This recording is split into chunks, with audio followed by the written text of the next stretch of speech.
Waspada berkendara saat hujan deras. Diduga pandangan terhalang saat hujan deras, sebuah mobil tercebur ke sungai.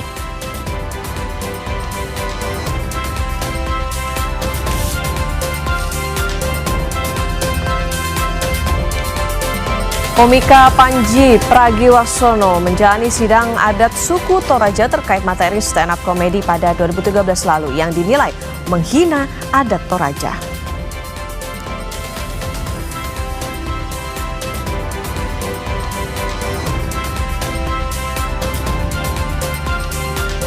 Akibat BPJS penerima bantuan iuran atau PBI dinonaktifkan, sejumlah pasien tidak bisa mendapat layanan kesehatan. Bahkan ada yang harus membayar secara mandiri agar tetap bisa berobat.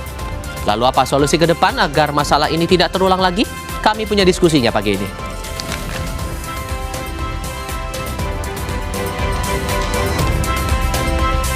Pemerintah mengguyur insentif Lebaran 2026 berupa diskon tarif angkutan umum dengan nilai total mencapai 911,16 miliar rupiah selama periode mudik dan libur Lebaran tahun 2026.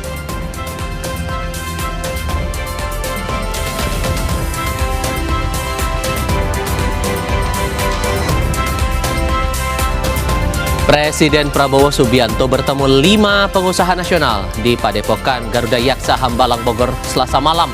Kelimanya adalah Prayogo Pangestu, Antoni Salim, Franky Wijaya, Boy Thohir, dan Sugianto Kusuma.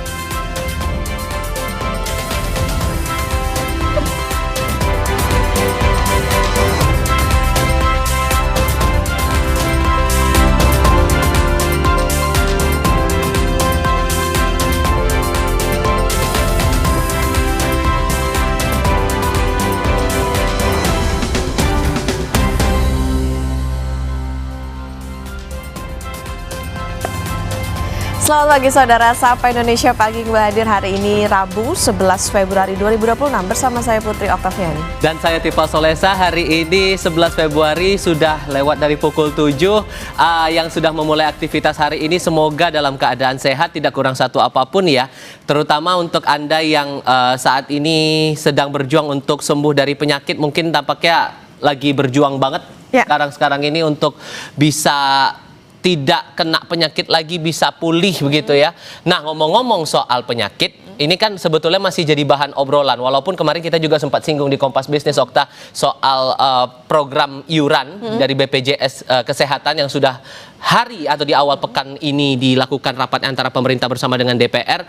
Sudah ada solusi bahwa akan ada reaktivasi 3 bulan. Untuk mereka yang sempat nonaktif statusnya, tapi apakah ini jadi solusi utama? Lalu sejauh mana kemudian pencocokan ulang data antara pusat dan daerah ini bisa dilakukan sehingga tidak terulang lagi hal-hal yang sama? Karena tadi di dalam beberapa laporan kita juga ada warga yang terpaksa harus nalangin sendiri biaya berobatnya walaupun mereka statusnya sebagai penerima bantuan iuran itu tadi, Okta. Betul. Nah, ini kan yang menjadi sorotan adalah katanya kan memang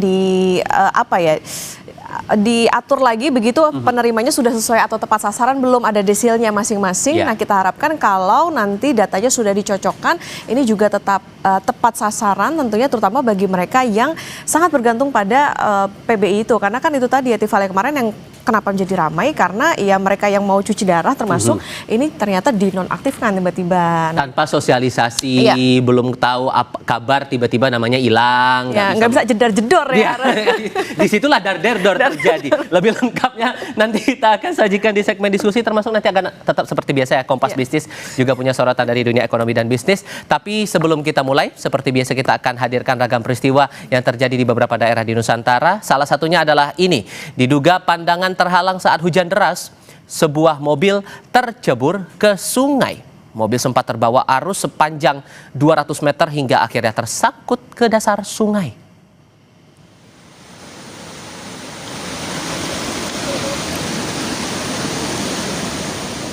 Menurut pengakuan pengemudi, insiden terjadi ketika hujan deras dan kondisi gelap. Saat di jalan berbelok, pengemudi mengaku tidak membelokkan mobil hingga keluar badan jalan lalu masuk ke sungai. Tidak ada korban dalam insiden ini lantaran pengemudi berhasil menyelamatkan diri.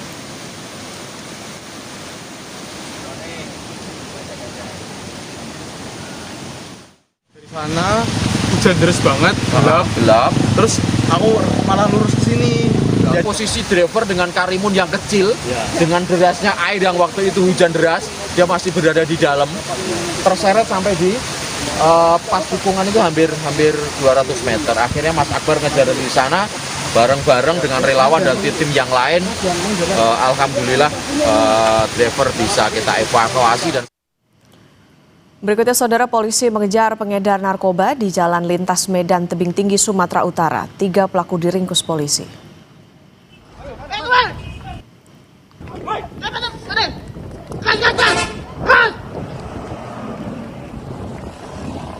Awalnya polisi membuntuti pelaku dan mengepung mereka, namun pelaku yang mengetahui kedatangan polisi berusaha kabur. Aksi pengejaran oleh polisi pun terjadi. Polisi berhasil menangkap 3 pelaku dan menyita 5 bungkus narkotika jenis sabu seberat 500 gram.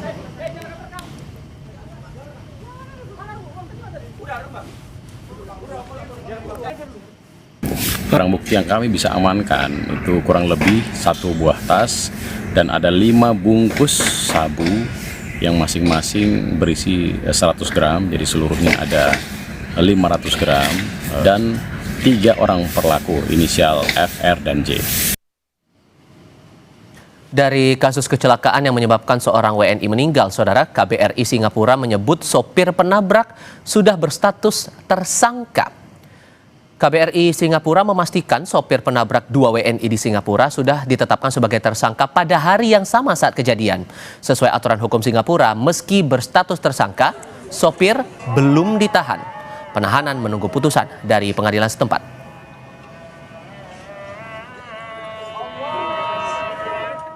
KBRI sudah langsung menghubungi SPF, Singapore Police Force, dan mendapat keterangan bahwa pelaku atau pengemudi sudah langsung ditahan saat itu juga.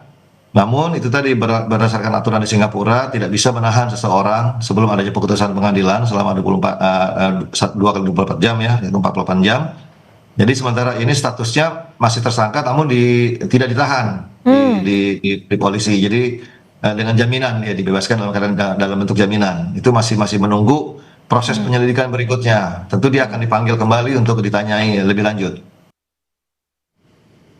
Kecelakaan maut terjadi di area parkir samping kuil relik Gigi Buddha yang merupakan kawasan wisata di Singapura pada 6 Februari lalu. Sebuah mobil yang keluar dari lokasi parkir tiba-tiba hilang kendali dan menabrak WNI yang merupakan ibu dan anak saat keduanya sedang berjalan kaki. Korban berusia 6 tahun meninggal dunia, sementara sang ibu menjalani perawatan di Singapore General Hospital.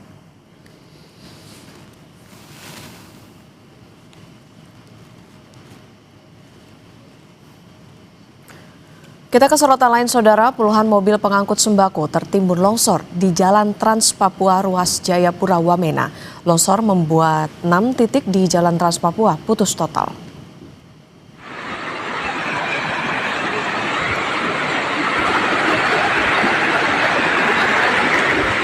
Sejumlah kendaraan tertimbun material longsor dan puluhan kendaraan lainnya terjebak di sepanjang ruas Jalan Trans Papua. Kabid Humas Polda Papua Kombes Cahyo Soekarmito bilang intensitas hujan yang tinggi jadi penyebab terjadinya longsor. Tidak ada korban jiwa dalam peristiwa ini karena seluruh sopir truk berhasil menyelamatkan diri.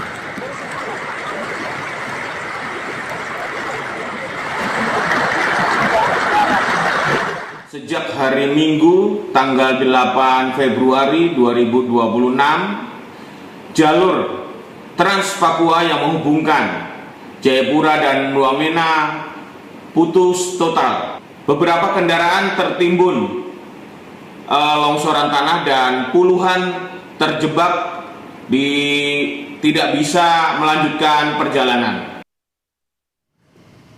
Setelah 24 hari dinyatakan hilang, seorang pendaki di Bukit Mongkrang, Karanganyar, Jawa Tengah ditemukan dalam kondisi meninggal. Kabut dan medan terjal membuat proses evakuasi terhambat. Pencarian Yazid Ahmad, pendaki asal Colomadu, Karanganyar, sempat dihentikan pada 31 Januari lalu, kemudian dilanjutkan dengan status operasi SAR mandiri. Kini telah membuahkan hasil. Korban ditemukan di Bukit Mongkrang, 1,7 km dari titik terakhir korban dinyatakan hilang. Jenazah langsung dibawa ke Rumah Sakit Umum Daerah Karanganyar.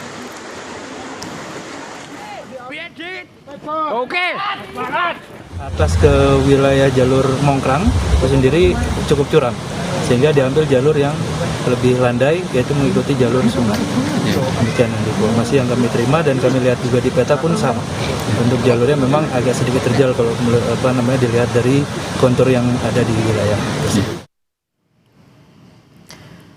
Seorang warga desa Cerucuk Belitung, Kepulauan Bangka Belitung ditemukan tewas di kolam bekas galian tambang timah. Korban tewas diterkam buaya saat sedang mandi di kolam bekas tambang bersama sang anak.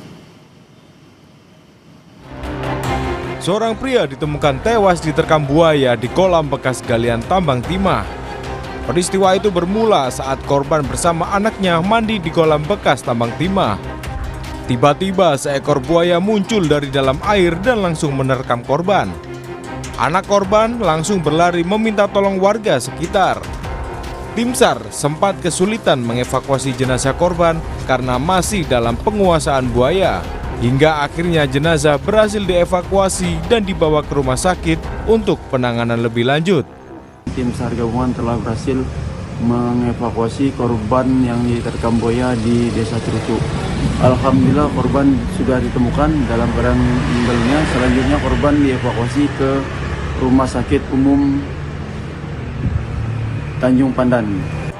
Warga diimbau waspada saat beraktivitas di sekitar kolam bekas tambang untuk mencegah kejadian serupa terulang kembali. Nanda Ardiansyah, Kompas TV Belitung, Kepulauan Bangka Belitung. Peristiwa lainnya, Saudara, Sungai Cisadane diduga tercemar limbah imbas kebakaran gudang pestisida di Kota Tangerang Selatan. Polisi menyusuri Sungai Cisadane dan mengimbau warga tidak memancing dan mengonsumsi ikan dari Cisadane untuk sementara waktu. Tidak mengambil ikan yang sedang atau telah terpapar.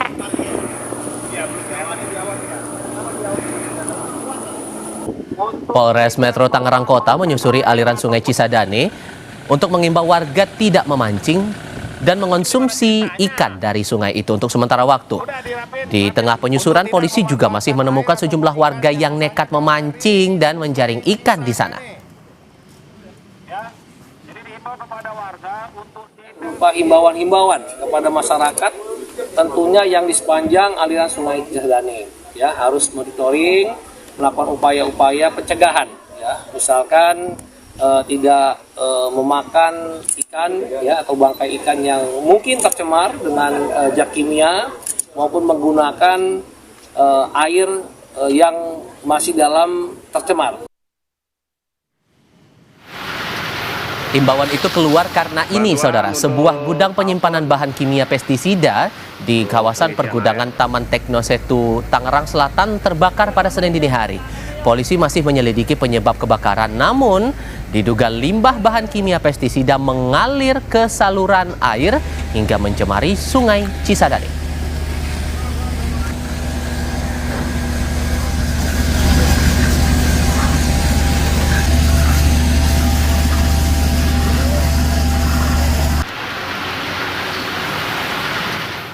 Kejaksaan Agung tetapkan 11 tersangka kasus dugaan korupsi tata kelola ekspor crude palm oil atau CPO dan limbah cair kelapa sawit Palm Oil Mill Effluent atau POME dengan kerugian keuangan negara mencapai 14 triliun rupiah.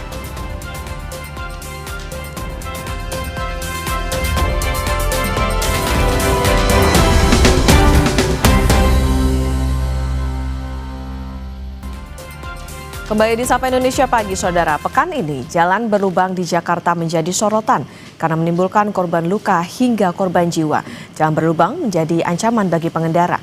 Jika tidak fokus atau berhati-hati, nyawa bisa menjadi taruhan.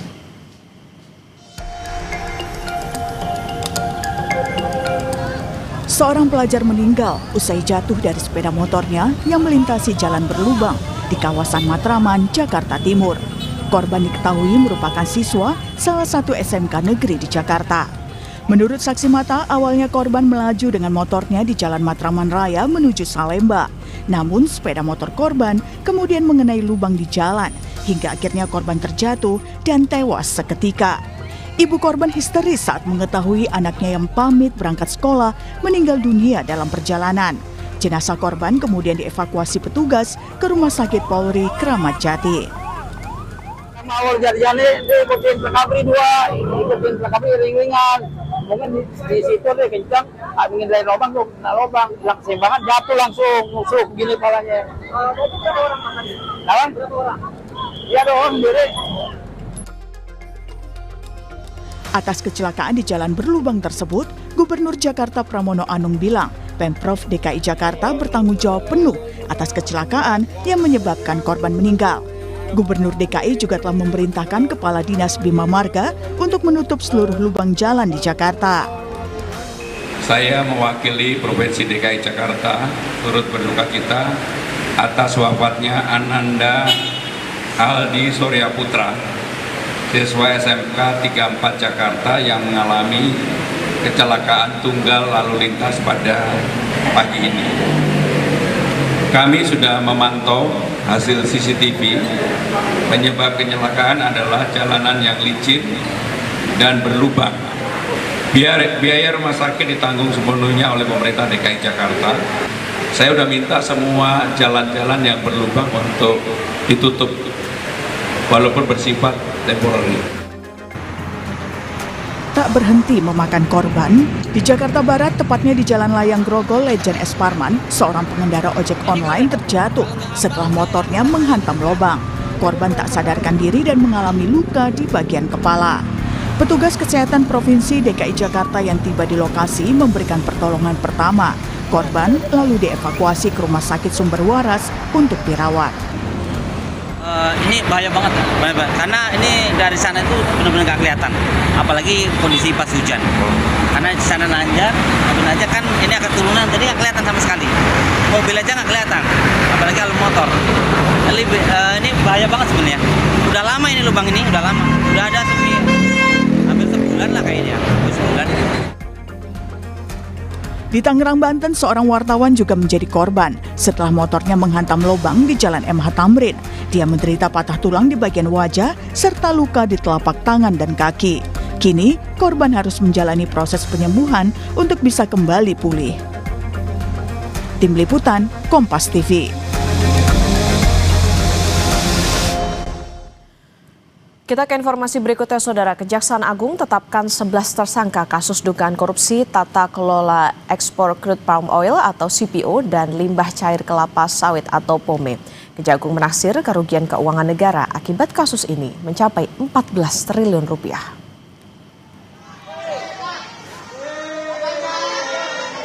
Dari 11 tersangka, 3 diantaranya merupakan pejabat atau penyelenggara negara dari Kementerian Perindustrian dan Direktorat Jenderal Bea dan Cukai. Sementara 8 orang tersangka lainnya merupakan pihak swasta. Kejagung menduga tersangka menyalahgunakan kewenangan dan memanipulasi administrasi terkait pengajuan dan verifikasi fasilitas ekspor CPO dan pengelolaan POME.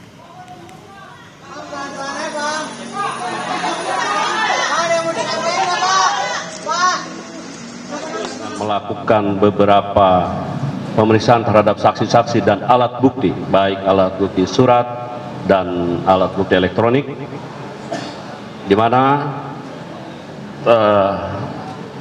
pada malam ini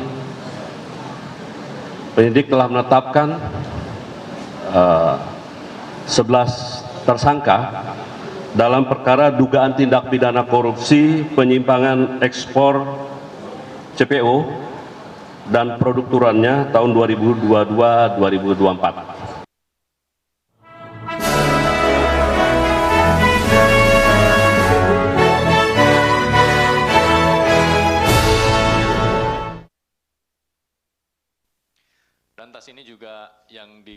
Juru bicara Mahkamah Agung mengeluarkan respon terkait operasi tangkap tangan pimpinan pegawai Pengadilan Negeri Depok. Penangkapan itu dinilai telah mencederai kehormatan, martabat, dan kepercayaan publik terhadap lembaga peradilan. Mahkamah Agung menyatakan kekecewaan dalam atas operasi tangkap tangan KPK yang menjerat Hakim Pengadilan Negeri Depok. Juru bicara Mahkamah Agung Yanto menegaskan, lembaganya tidak akan menghalangi proses hukum yang berjalan.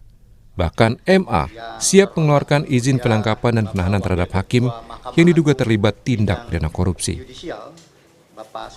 Dalam pernyataannya, Mahkamah Agung menyampaikan 11 poin sikap resmi, mulai dari penyesalan pimpinan MA, dukungan penuh terhadap langkah KPK, hingga komitmen tanpa kompromi terhadap praktik korupsi di lingkungan peradilan. Dalam kesempatan ini, saya ingin menyampaikan sikap pimpinan Mahkamah Agung terkait dengan operasi tangkap tangan pimpinan dan pegawai Pengadilan Negeri Depok pada hari Kamis tanggal 5 Februari 2026 yang diduga melakukan tindak pidana korupsi.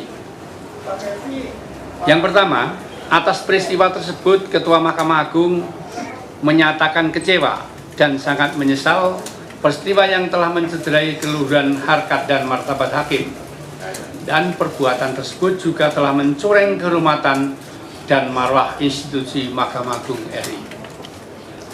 2. Peristiwa tersebut merupakan bentuk pelanggaran komitmen Mahkamah Agung dalam mewujudkan zero tolerance atas segala bentuk pelayanan pengadilan, terlebih dilakukan beberapa saat setelah para hakim menikmati kenaikan tunjangan hakim yang merupakan wujud bentuk dukungan pemerintah dalam meningkatkan kesejahteraan dan independensi hakim. Mahkamah Agung juga menegaskan kesejahteraan hakim telah menjadi perhatian negara sehingga tidak ada pembenaran atas praktik korupsi dalam bentuk apapun. Lembaga peradilan tertinggi ini menekankan setiap hakim dan aparatur peradilan yang terbukti melakukan korupsi akan dihadapkan pada dua pilihan tegas, yakni berhenti dari jabatan atau menjalani proses pidana. Tim Liputan Kompas TV.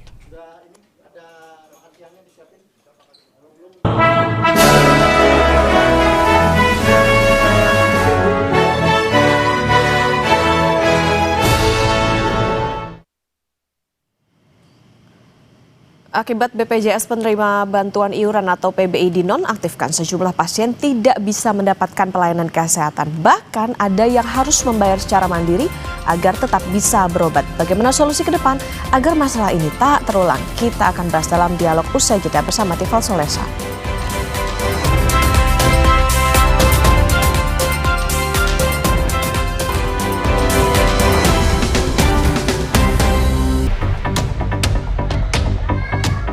Akibat BPJS penerima bantuan iuran atau PBI dinonaktifkan, sejumlah pasien tidak bisa mendapatkan pelayanan kesehatan.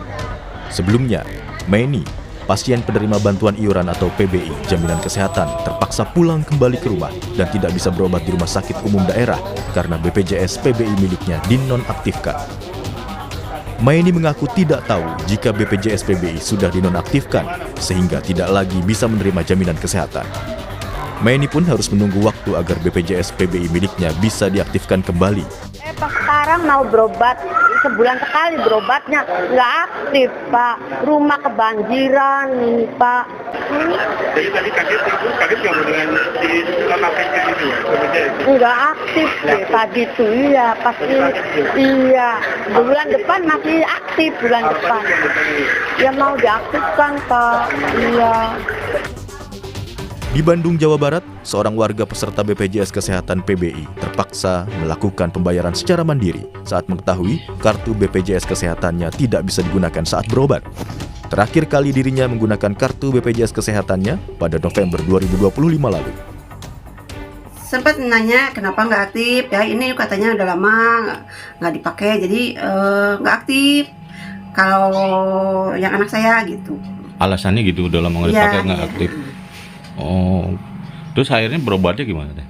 Berobatnya jadi bayar. Oh, jadi bayar. Jadi bayar ke puskesmasnya. Iya, sekarang jadi bayar 15.000. 15.000. Iya.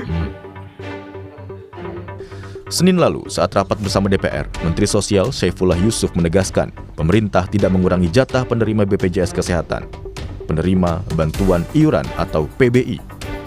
Namun, Mensos mengakui masih banyaknya persoalan salah sasaran dalam program ini. Mensos bilang, sebanyak 54 juta penduduk yang berhak belum menerima PBI. Untuk itu, Kementerian Sosial akan melakukan perombakan dalam penyaluran penerima bantuan iuran jaminan kesehatan agar tidak ada lagi yang salah sasaran.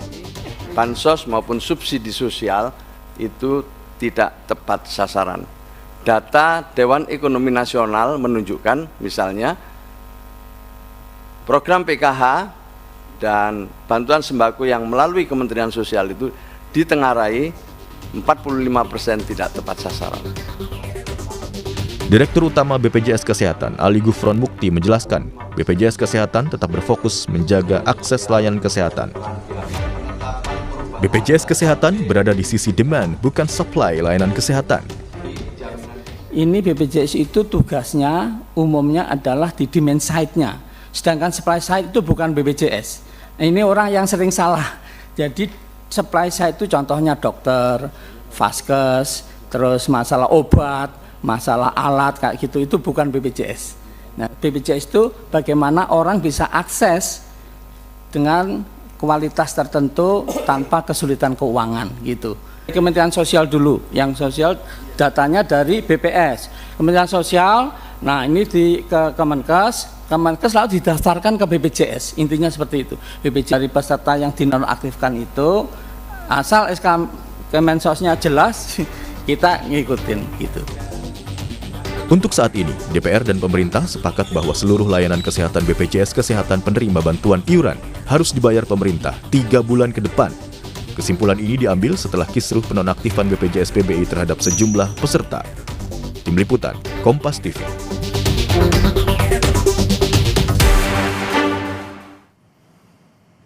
Akibat BPJS penerima bantuan iuran atau PBI dinonaktifkan, sejumlah pasien tidak bisa mendapat layanan kesehatan.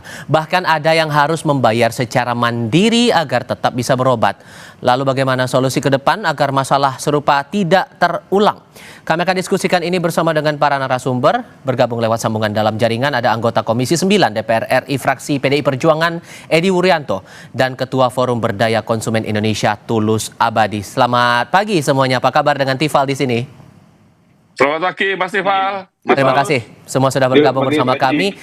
Perlu juga dipahami saudara bahwa kami sebetulnya sudah mengundang juga Direktur Utama BPJS Kesehatan maupun perwakilannya, ditambah juga perwakilan dari Kementerian Sosial untuk bergabung dalam diskusi. Namun hingga kami mengudara belum ada yang bisa bergabung untuk membahas lebih lanjut lagi soal ini. Walaupun kemudian Pak Edi ini kan sudah dirapatkan bersama dengan pimpinan antara pimpinan DPR dengan pemerintah. Beberapa kementerian juga ikut bergabung di situ, dihasilkan keputusan kembali reaktivasi status anggota PBI yang nonaktif dalam 3 bulan ini. Apakah ini akan benar-benar menyelesaikan masalah menurut fraksi Anda, Pak?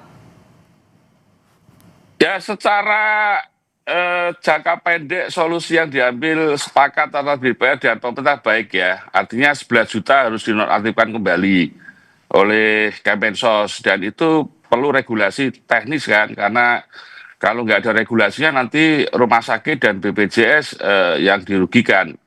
Yang kedua, memang jangka panjangnya pemerintah khususnya Badan Pusat Statistik Mensos itu harus memperbaiki data. Anda bisa bayangkan 50 juta orang miskin yang harusnya menerima PBI nggak masuk. Sementara ada 15 juta orang mampu yang harusnya nggak masuk di PBI itu masuk. Berarti kan datanya ini tidak tepat sasaran, dan itu efeknya adalah orang miskin yang nggak memperoleh pembiayaan. Sementara konstitusi kita sudah jelas, setiap penduduk harus memperoleh akses layanan kesehatan, setiap penduduk wajib menjadi peserta BPJS, dan orang miskin ditanggung oleh negara. Jadi ini persoalan orang miskin. Maka kalau mau ada solusi jangka panjang, Badan Pusat Statistik, Kemensos, Kementerian Dalam Negeri, pemerintah daerah, bupati wali kota, termasuk dinas sosial, lurah, camat, ini harus betul-betul memperbaiki data, dan waktunya hanya 3 bulan. Saya pesimis dengan 3 bulan itu, karena pengalaman selama ini, persoalan data ini nggak selalu diselesaikan dengan baik.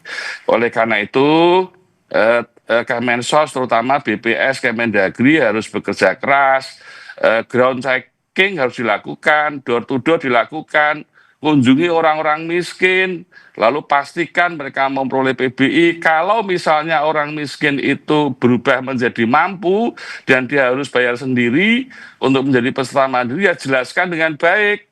Karena masyarakat sebetulnya butuh informasi yang baik. Mengingat bahwa pemutakhiran data ini suatu keniscayaan, perintah PP 76 2015, di situ bisa menghapus, di situ bisa mengganti, di situ bisa menambah, sehingga pemutakhiran data itu memang harus dilakukan 6 bulan sekali. Maka kalau hulunya ini nggak diperbaiki dengan baik oleh Kemensos dan BPS, yang kena siapa? Kemenkes, BPJS, Direktur Rumah Sakit, pasien, lalu perawat yang selama ini menangani pasien, hubungannya dengan pasien dekat sekali, menjadi tumpahan kemarahan. Ini kan menjadikan ekosistem kesehatan nasional kita tidak bagus. Maka Pak Mensos kan sudah mengakui bahwa 40% itu tidak tepat sasaran. Dia sudah tahu itu masalah. Tapi bagaimana dia menyelesaikan? Ya ini harus bertanggung jawab dong pemerintah. Kalau tidak nanti saling salah menyalahkan. Kalau Anda melihat, sorry saya potong Pak, kalau melihat saat pernyataan disampaikan beberapa pihak dalam rapat hari Senin waktu itu, Mensos bilang ada data yang berubah, kemudian Dirut BPJS bilang ini bergantung lagi ikut data dari Kementerian Sosial, dari Menko juga bilang anggaran yang keluar sama saja, nggak ada yang lebih, nggak ada yang kurang, sehingga menurut Anda hulunya memang bermasalah di data itu atau ada hal lain Pak Edi? Hulunya yang bermasalah. Jadi Kemenkes sama BPS memperoleh data PBI itu sumbernya kan dari Kemensos. BPJS ini tukang bayar. Kalau dia masuk PBI dan itu dilegalkan, begitu dia sakit tugas dia bayar. Kalau dinonaktifkan dia nggak masuk PBI, ya mana mungkin dia bayar, nanti salah dia.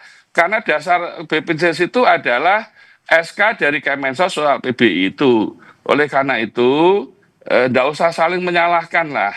Saya kira Kemenkes dan BPJS yang mitra Komisi 9 ini juga telah bekerja keras untuk memperbaiki dirinya. Tapi kalau raw input hulunya datanya nggak benar, ya dia nggak bisa lepas dari data itu karena sebagai user.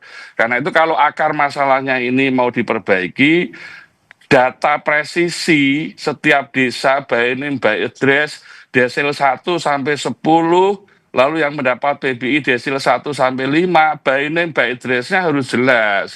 Ya, ini tugas BPS sama Kemensos sesuai dengan instruksi Presiden. Jadi nggak usah saling menyalahkan.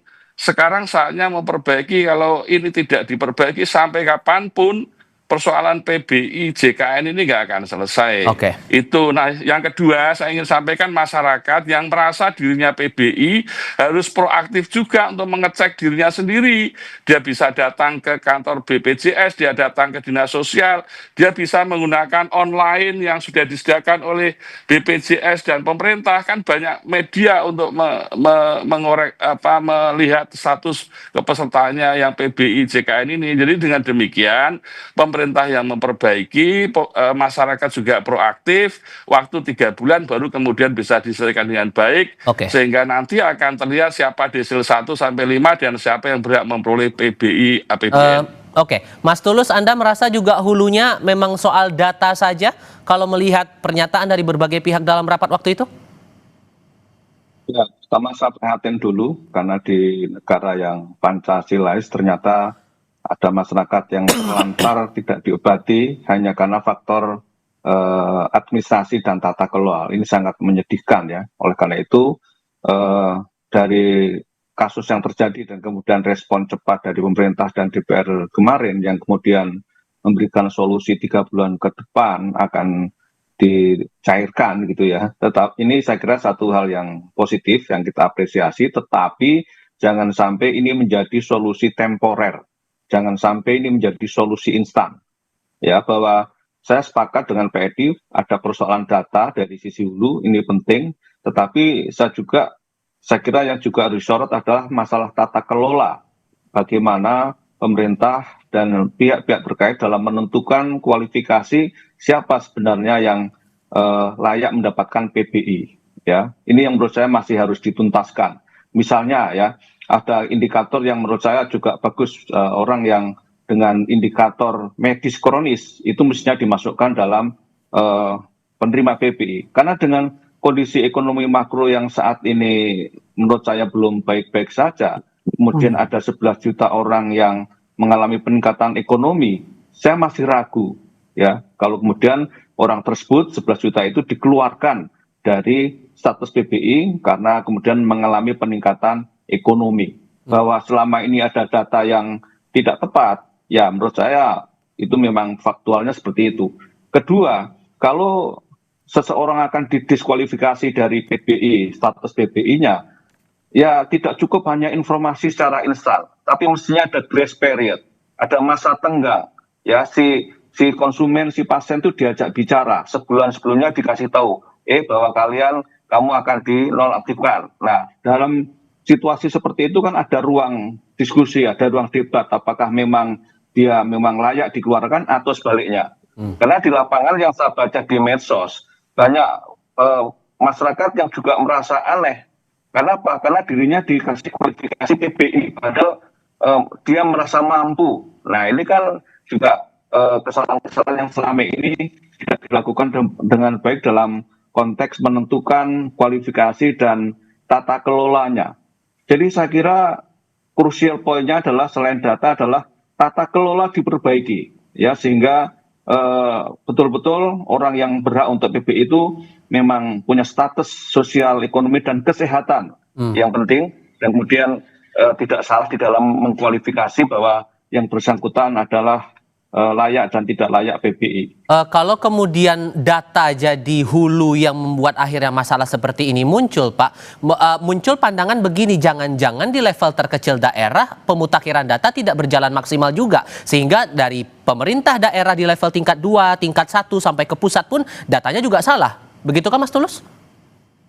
Iya, pemutakhiran itu kan proses. Nah, kami sering mendengarkan ada masukan-masukan dan juga keluhan ketika terjadi pemutakhiran itu, jadi banyak case di mana yang mendapatkan PBI itu justru orang yang terdekat, misalnya dengan Pak Lurah, dengan pengurus lurah dan lain sebagainya, ya, sehingga orang yang tidak ada akses ke sana itu akhirnya kemudian tidak mendapatkan PBI, padahal yang bersangkutan adalah punya kelayakan untuk masuk PBI. Nah, oleh karena itu ini harus ada transparansi dan juga akuntabilitas di dalam menentukan yang bersangkutan itu adalah layak dan tidak layak. Jangan sampai ada faktor kedekatan, faktor nepotisme dan lain sebagainya gitu. Ini yang saya mendengarkan keluhan-keluhan seperti itu. Itu masih terjadi ya, masalah kedekatan itu jadi momen memanfaatkan keadaan itu tadi masuk dalam penerima bantuan iuran itu?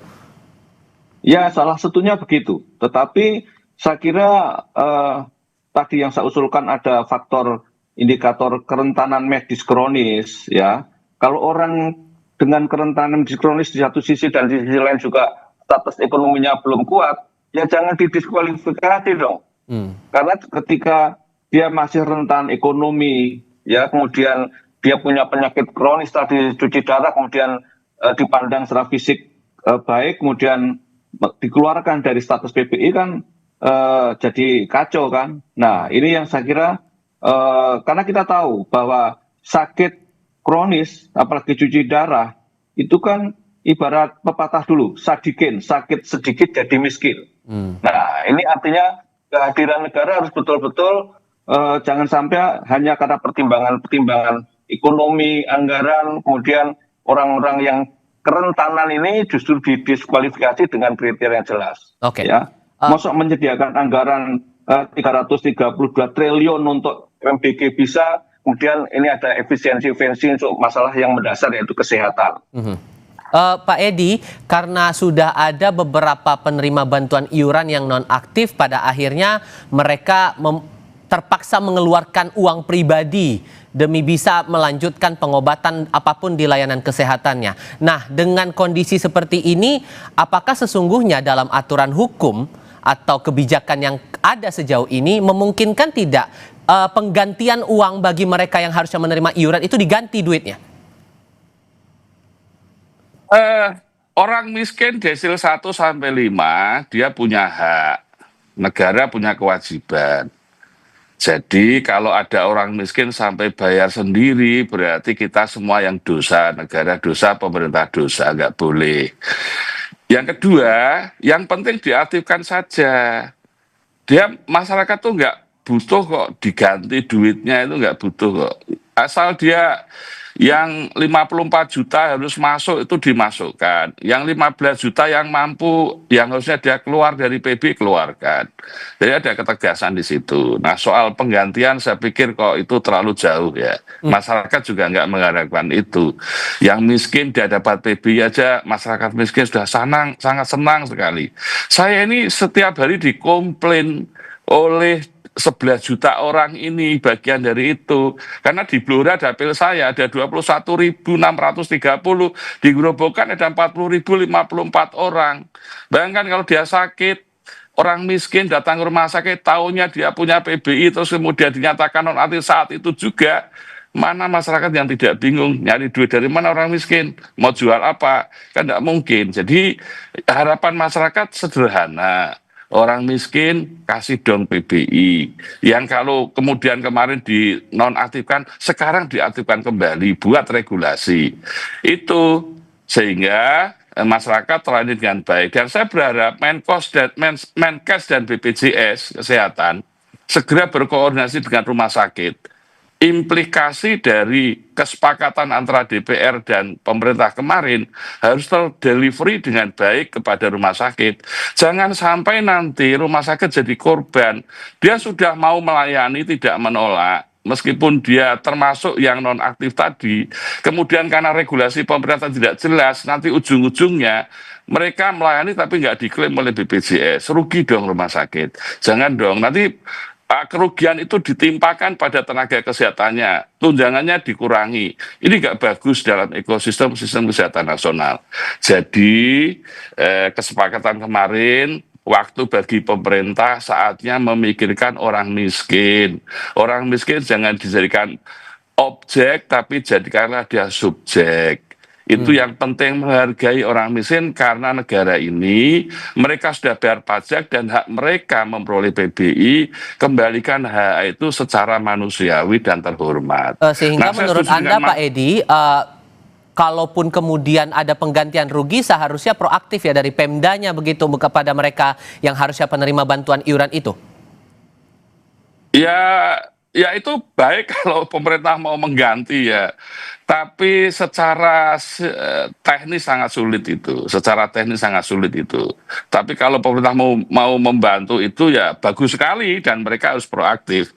Tapi saya tertarik dengan Mas Tulus tadi bahwa memang harus ada komunikasi dengan masyarakat. Berarti kan ground checking atau door to door atau pintu ke pintu dilakukan. Jadi gini loh, menentukan orang miskin desil 1 sampai 10 itu sekarang kan menjadi kewenangan BPS. BPS ini harus kita perkuat. Dia harus punya instrumen yang valid dan reliable. Dia harus punya SDM profesional yang melakukan sensus dengan baik sehingga bisa tepat menentukan pemutakhiran data ini. Kalau pemutakhiran data itu diserahkan pada Pemda lalu menggunakan aparat-aparat pemerintahan yang ada di level desa dan kecamatan, yang terjadi benar. Dia nggak bisa menggunakan instrumen, akhirnya koleganya, temannya, saudaranya, meskipun dia mampu dimasukkan. Ini sumber bencana bagi orang miskin. Jadi, message saya, BPS, Kemensos, kalau kamu salah data, itu yang dirugikan orang miskin, gitu loh. Kalau orang mampu sudah bukan menjadi kewajiban negara. Dia yang justru kita paksa menjadi peserta BPJS karena memang sifatnya wajib. Itu penting. Oke. Saya ingin menanggapi. Oke, silakan Mas Tulus, silakan. Ya, jadi saya kira yang disampaikan oleh Pak Edi, jadi saya kira sudah benar dan baik ya.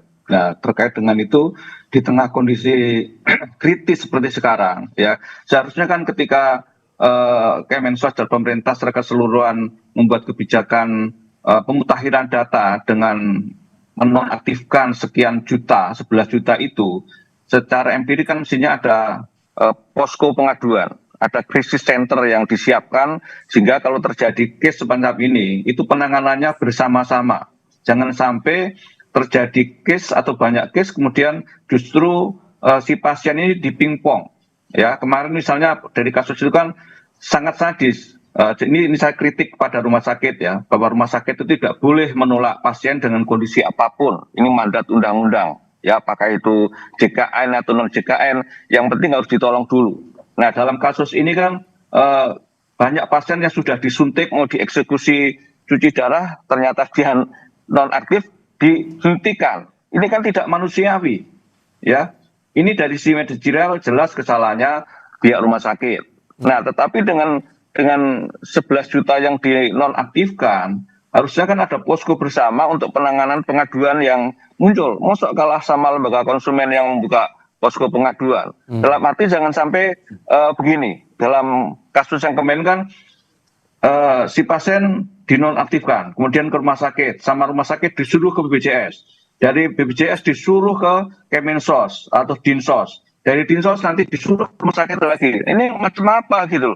Artinya dengan kondisi itu kan harus ada penyelesaian yang sifatnya tuntas, tunggal, dan kemudian masyarakat yang sedang sakit itu tidak dipimpong. Ingat ya, masyarakat yang sedang sakit, konsumen yang sedang sakit, itu kondisi psikologisnya kan tertekan, asimetri informasi dan segala macam, masih dibebani dengan kasus-kasus seperti ini. Ini tidak manusiawi.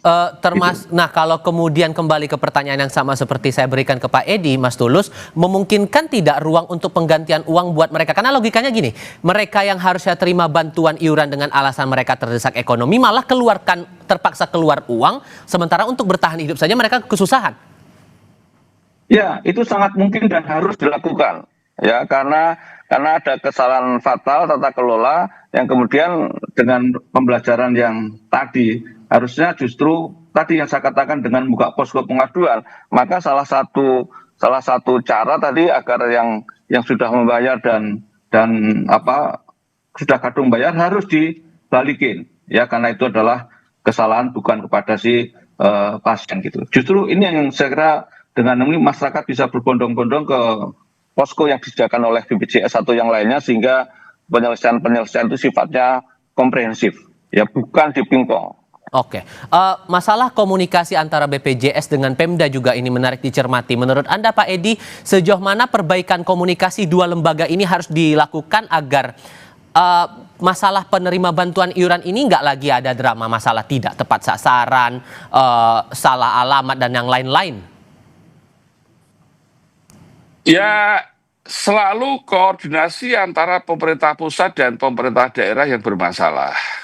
Karena apapun menyelesaikan data ini, keterlibatan pemerintah daerah sangat penting. Dan itu di bawah koordinasi Mendagri. Sehingga tadi di awal sudah saya sampaikan, kalau mau data presisi ini sistemnya baik, maka Badan Pusat Statistik yang memperoleh instruksi Presiden harus dikuati. Kedua, Kemensos. Ketiga, Kemendagri. Kemendagri menggerakkan seluruh bupati, wali kota, camat, sampai level lurah desa. Ini koordinasi ini menjadi kunci. Nah, negara ini lemahnya kalau suruh sinkronisasi, harmonisasi, koordinasi itu lemah. Yang ada nanti saling menyalahkan. Ini saya kira Pak Presiden atau Menko punya kesempatan 3 bulan untuk memperbaiki data ini. Kalau tidak, ada Undang-Undang Dasar 1945 yang dilanggar, hak orang miskin, ada prinsip-prinsip kemanusiaan yang dilanggar, orang yang harusnya bisa diselamatkan hidupnya menjadi tidak bisa gara-gara ini. Nah, ini saya kira message penting untuk pemerintah. Kalau BPJS Watch bilang kalau urusan ini yang jadi leading sektor adalah Kementerian Sosial karena hulunya ya data itu tadi. Anda sepakat soal itu, Pak Edi? Oh ya, jadi memang ini Kemensos.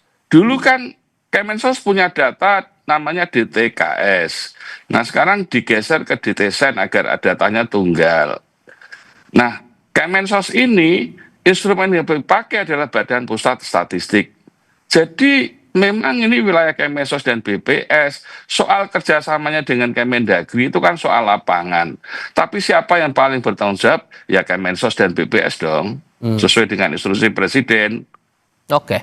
Anda sepakat juga, Mas Tulus, bahwa ini leading sektornya Kemensos karena memikirkan bahwa koordinasi lintas kementerian lembaga saja masih ada, bisa dibahasakan masih ada ego sektoral, bahkan ke Pemda pun ternyata sinkronisasinya belum berjalan maksimal, merujuk dari kasus ini. Ya, tentu saja kalau pada konteks sosial ekonomi memang kewenangannya Kemensos, tapi kan BPJS Kesehatan juga tidak bisa melempar itu semata-mata karena urusan Kemensos. Makanya tadi saya usulkan ada indikator medis kronis, itu kan yang punya data adalah BPJS Kesehatan. Nah, kalau itu diharmonisasikan antara aspek sosial ekonomi dan indikator medis kronis kan ketemu, sehingga tidak ada orang yang kemudian dinyatakan tidak mampu, ya ternyata memang dia mampu, dan terbalik bahwa kemudian banyak orang yang miskin dinyatakan ternyata dia tidak miskin gitu. Nah, ini yang tadi saya katakan, jangan sampai ini saling lempar sehingga tidak ada sinergi yang komprehensif antara BPJS Kesehatan, Kemensos, Kemenkes dan lain sebagainya. Ya, jangan sampai masyarakat menjadi korban karena masalah tata kelola. Jadi menurut saya bukan hanya soal datanya saja, tapi bagaimana perbaikan tata kelola di dalam menentukan kualifikasi bahwa seseorang itu PBI atau tidak PBI. Bahkan kalau perlu, yang sering saya usulkan juga, kelas mandiri kelas 3, itu juga kerentanan ekonomi, ya. Mandiri kelas 3, sehingga pada titik tertentu mandiri kelas 3 itu juga harus dikeluarkan menjadi anggota PBI, karena banyak yang nunggak, ya kan, mayoritas kan yang mandiri kelas 3 ini menunggak, dan ini kan paradok kasus di lapangan ini. Di satu sisi banyak orang yang didiskualifikasi dari PBI, tapi di sisi lain pemerintah menggratiskan atau membebaskan atau memutihkan sekian juta anggota PBI mandiri yang menunggak.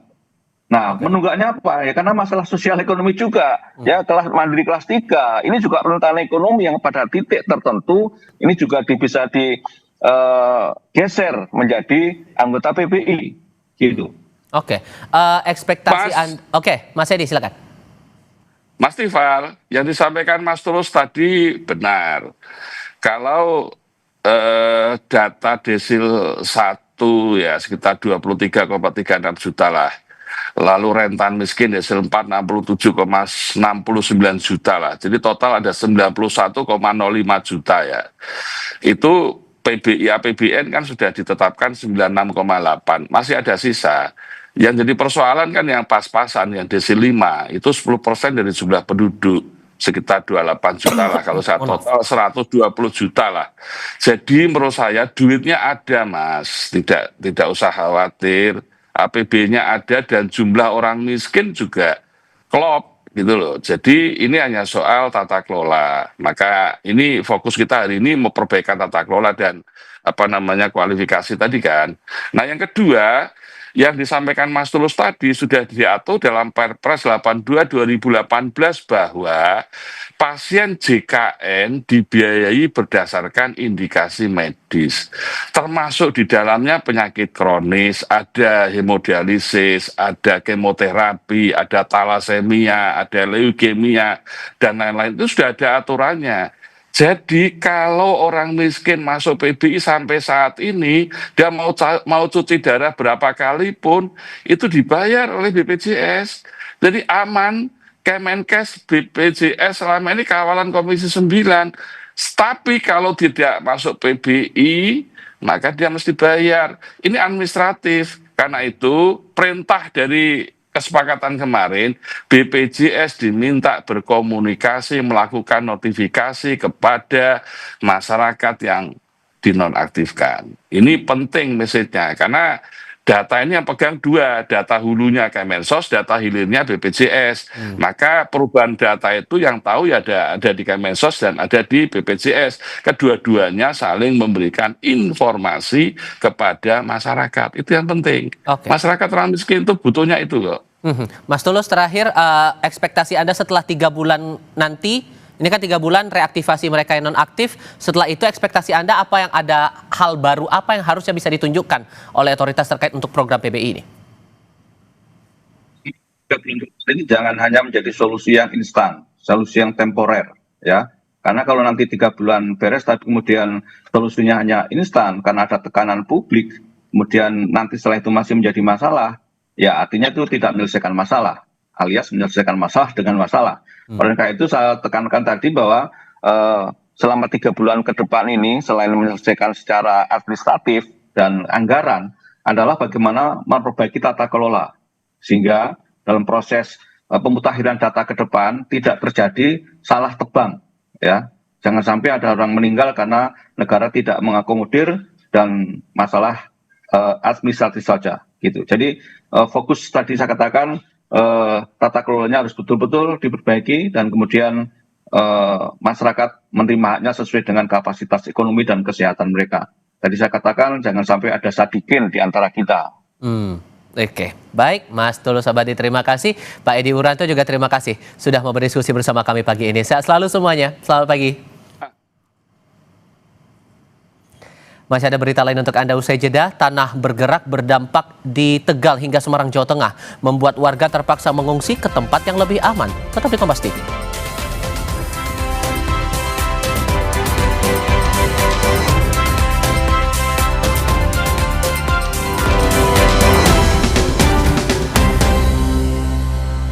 Bertemu kembali saudara, tanah bergerak yang berdampak di Tegal dan Semarang, Jawa Tengah merusak rumah dan infrastruktur.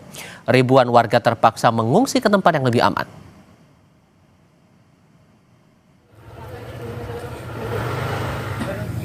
Bencana tanah bergerak di Desa Padasari, Tegal, Jawa Tengah masih terus terjadi.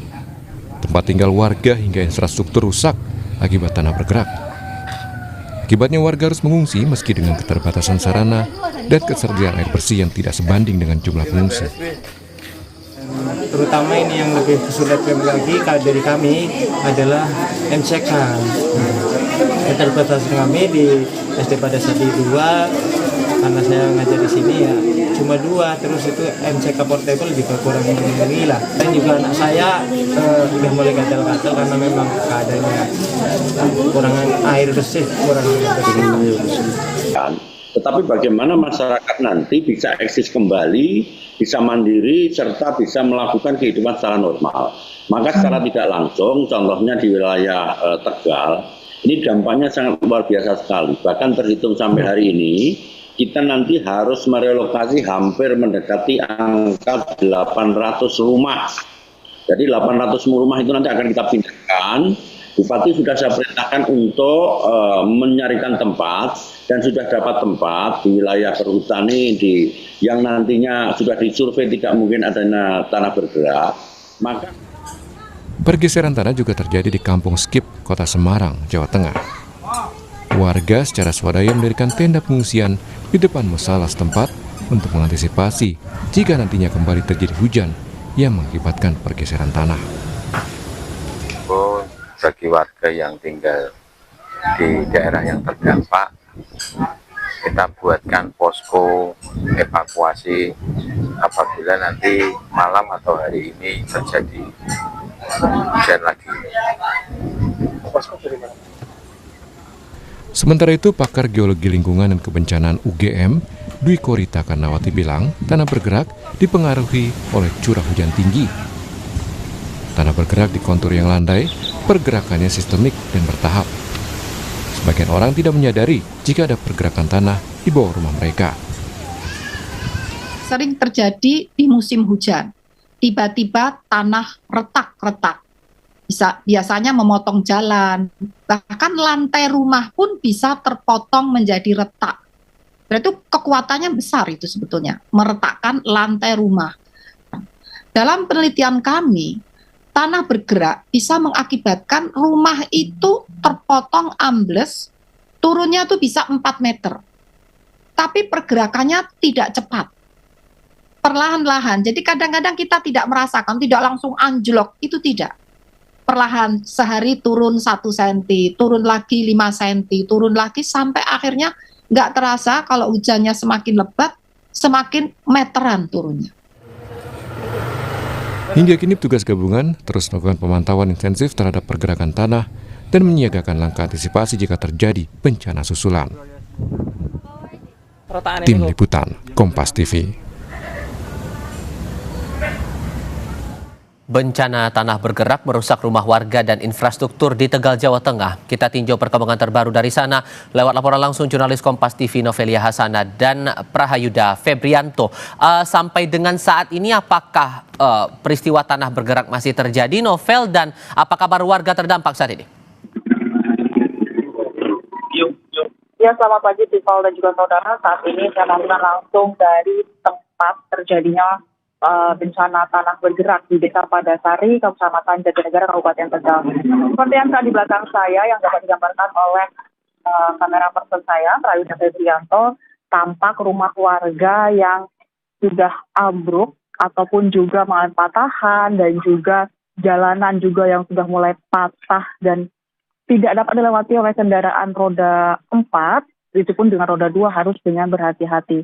Tampak pula warga terdampak yang mulai mencoba untuk kembali ke rumahnya untuk menyelamatkan barang berharga miliknya, seperti tadi ada barang elektronik, ada kasur, dan juga ada pakaian, ada juga peralatan dapur. Ya, Tifal dan juga saudara, ini di Desa Padasari, Kecamatan Jatinegara, Kabupaten Tegal, terjadi tanah bergerak itu pada hari Senin malam, dini hari atau pada Selasa dini hari.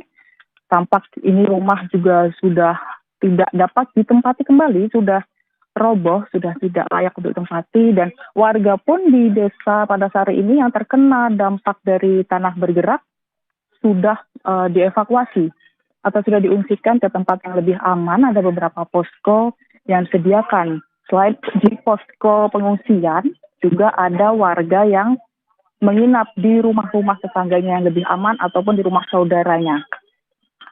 Sudah tampak di layar kaca ini beberapa kendaraan yang mencoba membawa barang berharga untuk ke tempat yang lebih aman, namun tetap harus berhati-hati dikarenakan memang jalan yang sudah patah dan sudah hampir tidak layak untuk dilewati kembali.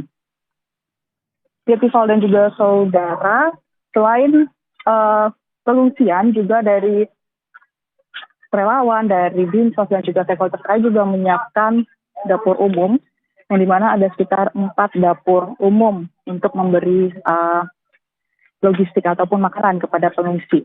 Tampak ini salah satu rumah yang bisa dikatakan sudah sangat hancur ataupun sangat roboh dan tidak dapat ditinggali kembali, di mana emang kejadiannya ini pada hari Senin langsung banyak rumah yang terdampak, langsung roboh, langsung rusak, bahkan ada yang terbelah dan jalannya juga langsung patah.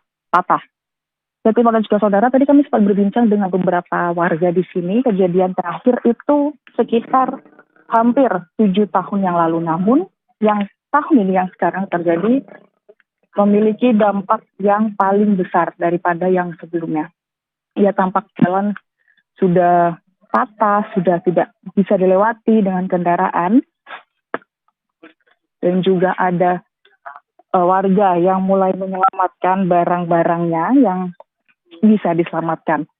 Tampak warga mulai menyelamatkan lemari, pakaian, alat-alat dapur, dan kursi, bahkan ada juga beberapa peralatan rumah tangga lainnya.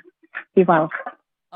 Membayangkan bahwa dampaknya sebesar itu, tapi masih ada warga yang tetap beraktivitas. Sesungguhnya dari otoritas terkait sudah menetapkan jarak aman tidak ya untuk aktivitas di area tanah bergerak ini? Ya, Tifal dan juga saudara, memang untuk aktivitas di tempat kejadian atau di tempat lokasi tanah bergerak di Desa Padasari ini sudah dilarang oleh stakeholder terkait dengan instansi terkait. Namun memang masih ada warga yang mencoba menyelamatkan barang berharga miliknya. Dan bahkan biasanya saat evakuasi atau setelah kejadian berlangsung, warga langsung mengevakuasi diri ke tempat yang lebih aman. Dan pada siang hari atau pada pagi hari dirasa mungkin lebih cukup aman, warga akan mencoba menyelamatkan barang berharganya yang masih ada di rumah. Namun juga nggak ramai ataupun tidak banyak warga yang mencoba untuk kembali, hanya ada beberapa yang mencoba untuk menyelamatkan barang berharganya. Tifal. Dan sejauh ini adakah informasi dari otoritas terkait soal titik relokasi warga terdampak tanah bergerak ini, Novel? Ya, Tifal dan juga saudara, memang untuk saat ini informasi sementara yang kami dapatkan itu ada 4 calon tahan relokasi, itu ada di Desa Padasari, Desa Lebakwangi dan Desa Capar, dan juga 1 lokasi pondok pesantren milik Perhutani. Namun itu masih dalam kajian oleh Badan Geologi dan juga stakeholder terkait untuk memastikan bahwa lahan itu stabil, aman, dan juga tidak jauh dari mata pencaharian warga yang terdampak. Tiffal. Saya harap Anda berada di titik aman setelah ini karena potensi tanah bergerak juga belum tentu bisa akan terjadi dalam kurun waktu. Kita bahkan tidak tahu kondisinya, tapi keselamatan dan keamanan Anda tetap jadi yang utama. Novel, terima kasih. Saudara, Indonesia International Motor Show 2026 tak sekadar pameran otomotif megah, tapi sekaligus cermin dinamisnya pengambilan keputusan antara suami istri saat mau beli mobil. Ini serius. Benarkah otomotif ranahnya suami dan keputusan beli mobil ada di tangan istri? Putri Oktaviani punya liputannya. Usai jeda berikut.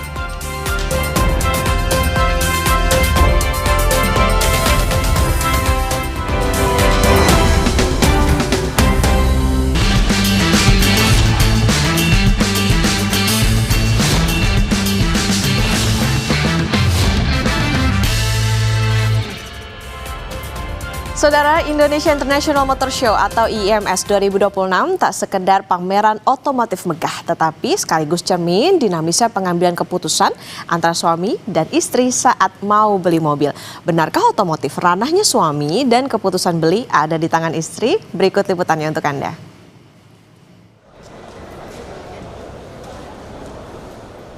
Pilih-pilih kendaraan kini sudah bukan urusan laki-laki saja. Semakin beragamnya kegiatan dan kebutuhan rumah tangga membuat preferensi pemilihan kendaraan jadi lebih berwarna. Pengunjung di Indonesia International Motor Show atau IIMS 2026 yang kami temui, baik istri juga suami, punya komprominya masing-masing. Tipe, fungsi, anggaran, semua disesuaikan dengan diskusi. Itu pertimbangan berdua. Oke, berarti selalu diajak diskusi ya? Iya dong. Gitu. Nah, kalau beli mobil, mungkin dari Mas Panji ada perbedaankah? Misalnya pengennya fungsional atau Kanadi pengennya apa? Misalnya lebih ke apa? Ngelihat tipenya kah atau apa nih? Kalau kita sih kebetulan sama ya, carinya yang fungsional banget. Kalau tipe ya itu sih soal selera, tapi so far selera kita sama sih. Tipe apa sih namanya? Biasanya sih yang lucu ya dia kalau ini. Kalau saya kan fungsionalnya, yang penting bisa buat keluarga. Tapi kalau istri biasanya nyari yang unik-unik lah. Kalau kita sih yang penting sama-sama suka aja ya. Walaupun ada perbedaan, ya udahlah saling mengalah aja lah gitu. Mengalah. Sama aja sih aku juga, kalau misalkan aku suka ini nih, suka tipe ini, tapi kata suamiku, tapi dia mesinnya kayak gini. Oh iya ya. Udah nabung, memang udah nabung iya. Kebetulan pas banget bulan ini ada IMS makanya datang ke sini. Dia mau beli buat Pauki apa buat Burani nih? Buat saya. Buat Burani. Makanya harus Burani. Oke, nah biasanya diskusi nggak sih ini antara Burani sama Pauki? Iya diskusi, apalagi saya kan nggak terlalu paham ya, makanya nanyanya ke suami. Yang bagus mana kira-kira gitu. Kalau beli mobil, bedanya ranahnya misalnya Pauki lebih memilih fungsional, Burani milihnya yang modelnya lucu, yang warnanya lucu, apa gimana? Kayaknya saya lebih ke fungsional juga sih, nggak yang unyu-unyu gitu. Ya kalau saya sih yang ikutin dari istri ya. Tapi kalau misalnya yang milih Pauki, biasanya yang ACC budgetnya dari Burani, bener nggak nih kayak gini? Iya sih ya. Bisa disimpulkan, keluarga yang datang ke IIMS 2026 punya agenda yang mirip-mirip, yaitu mencari kendaraan atau mobil yang paling cocok dengan kebutuhan. Suami umumnya bertindak sebagai pencari informasi dan memberikan pertimbangan, membandingkan spesifikasi, teknologi, sampai performa. Sedangkan istri punya andil besar dalam mengambil keputusan tentang budget mana yang akan dipakai. Otomotif urusannya laki-laki, tapi keputusannya ada di perempuan. Kalau dari temuan kami, tidak hanya buat laki-laki aja, tapi sekarang sudah mulai banyak baik suami maupun istri yang berkompromi untuk menentukan pilihan mereka. Makanya nggak heran sekarang banyak pabrikan yang sudah mengeluarkan fitur sesuai dengan kebutuhan, baik untuk laki-laki maupun juga perempuan. Jadi sesuai dengan kebutuhan, bahkan juga ekspresi diri. Anda gimana? Putri Oktaviani, Ganiar Febrian, Kompas TV, Jakarta.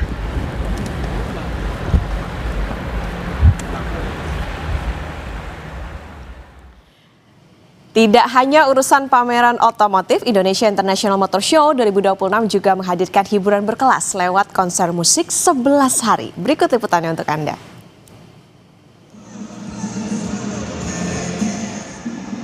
Poster musisi ternama tanah air terpampang di arena Indonesia International Motor Show 2026 di G-Expo Kemayoran, Jakarta.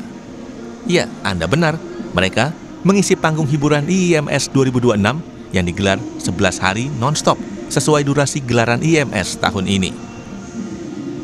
Salah satu program yang kembali dihadirkan adalah IIMS Infinite Live, yaitu rangkaian konser musik yang sudah menjadi identitas pameran ini sejak 2023. Panggung Infinite Live diisi oleh nama-nama musisi beken Indonesia seperti Fish, The Adams, Perunggu, Ari Lasso, hingga Dewa 19. Tahun ini, konsep konser musik tersebut dikemas dalam format 11 Days of Exclusive Music Concert, menghadirkan pertunjukan musik setiap hari selama pameran berlangsung hingga 15 Februari mendatang. Menurut Head of Program IIMS Infinite Live, Data Pratama, musisi yang diundang mengisi acara dirancang untuk menjangkau selera pengunjung yang beragam, dari penikmat musik rock, pop, hingga alternatif. Karena kan memang sebenarnya kita udah dari 2023 ya mengusung tema Infinite Autotainment. Jadi kita menggabungkan ya pameran otomotif dengan hiburan dari musik dan juga dari acara-acara stand show otomotif yang ada di Indonesia sih sebenarnya, seperti itu. Balik lagi, semua pengunjung senang dengan acara ini dan responnya sangat positif, jadi ya kenapa enggak kita melakukan terus setiap tahun sih. Sementara itu, pengunjung IIMS antusias menonton konser.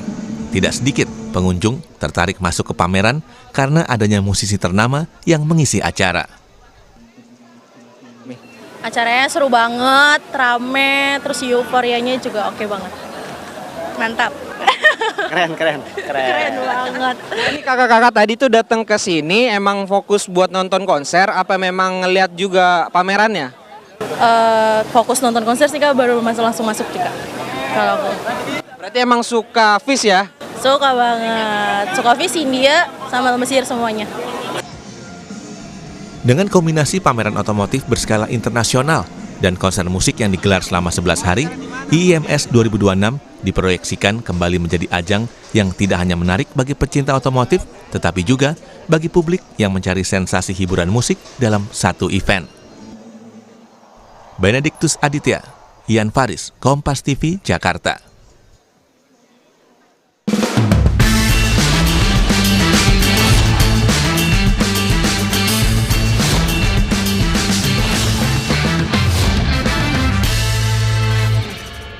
Komika Panji Pragiwaksono menjalani sidang adat suku Toraja terkait materi stand-up komedi pada 2013 lalu yang dinilai menghina adat Toraja. Informasinya usai jeda, saudara.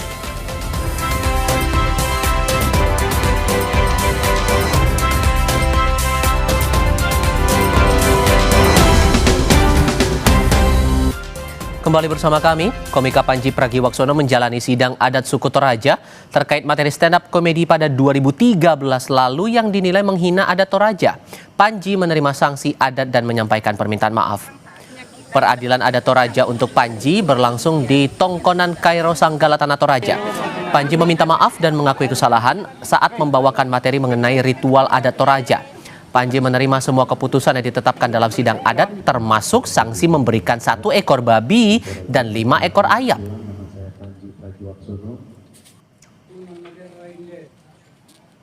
Berdasarkan prosesi tadi adalah dengan tidak lagi menyakiti dan melukai dan mengganggu keharmonisan masyarakat serta alam Toraja. Jadi rasanya itu yang paling penting.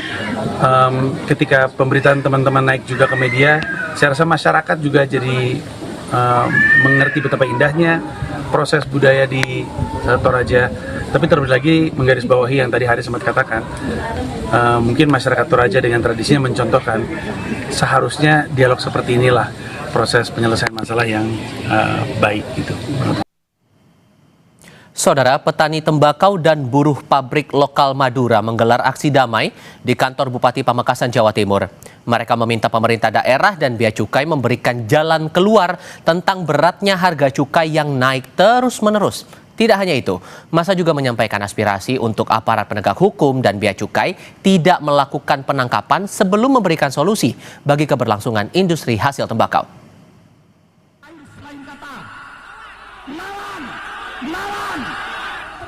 Ribuan petani tembakau dan buruh pabrik lokal di berbagai wilayah di Madura menggelar aksi damai di depan kantor Bupati Pamekasan, Jawa Timur. Mereka menyampaikan aspirasi terkait kebijakan cukai hasil tembakau yang terus mengalami kenaikan dari tahun ke tahun. Korlap aksi, Holili bilang tingginya tarif cukai menimbulkan masalah serius, terutama penurunan penyerapan oleh pabrikan besar. Penurunan penyerapan itu mengakibatkan anjloknya harga beli di tingkat petani. Bahkan pabrik besar cenderung menggunakan tembakau impor akibat kenaikan cukai tersebut. Kenaikan tarif cukai secara terus-menerus juga berdampak pada pabrikan kecil karena beban biaya yang melonjak membuat pabrik kecil kesulitan bersaing. Massa juga meminta diterbitkannya pita cukai khusus wilayah Madura dengan harga Rp250 per batang. Bea cukai harus melakukan pembinaan. Yang kedua, bea cukai harus mempermudah izin bagi para pelaku usaha sendiri. Yang terakhir teman-teman, yang kami perjuangkan adalah bagaimana pemerintah pusat mengeluarkan SKM kelas 3 dengan harga 250 per batang. Menanggapi hal tersebut, Bupati Pamekasan, Khalilur Rahman, memahami kondisi dari petani dan buruh pabrik, serta setuju dengan poin-poin yang disampaikan masa aksi. Dirinya berjanji Pamekasan ke depannya semakin berkembang dengan lebih memperhatikan petani dan buruh. Dengan peningkatan pendapatan, peningkatan pengayoman terhadap para petani dan para buruh, juga terutama sekali terkait dengan bagaimana Pamekasan ke depan semakin berkembang dengan lebih memperhatikan pada para petani dan pada para buruh. Sementara itu, petani tembakau Madura bilang adanya pabrikan lokal sangat membantu dalam menunjang perekonomiannya sehari-hari, karena dari hasil tembakau juga bisa membangun usaha mikro, kecil, dan menengah. Kepada pabrik-pabrik lokal karena benar-benar membantu perekonomian masyarakat Madura. Saya sebagai petani sangat-sangat merasakan saya bisa mengelola tanah, kemudian bisa membuka usaha dari hasil petani tembakau itu sendiri. Aksi damai ini diharapkan menjadi perhatian pemerintah dan bea cukai agar kebijakan cukai tidak memberatkan industri rokok lokal serta petani tembakau.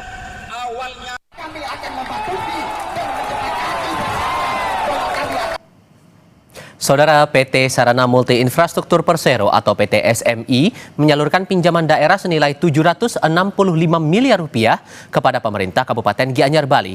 Dukungan pembiayaan tersebut akan digunakan untuk menghadirkan fasilitas dan layanan publik yang lebih baik bagi masyarakat Gianyar.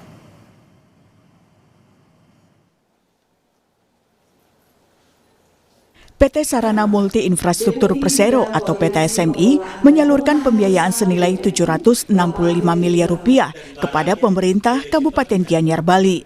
Penandatanganan dilakukan oleh Bupati Gianyar, Imade Mahayasra, dan Direktur Pembiayaan Publik dan Pengembangan Proyek PT SMI, Faaris Pranawa, di Aula Kantor Bupati Gianyar, Selasa siang.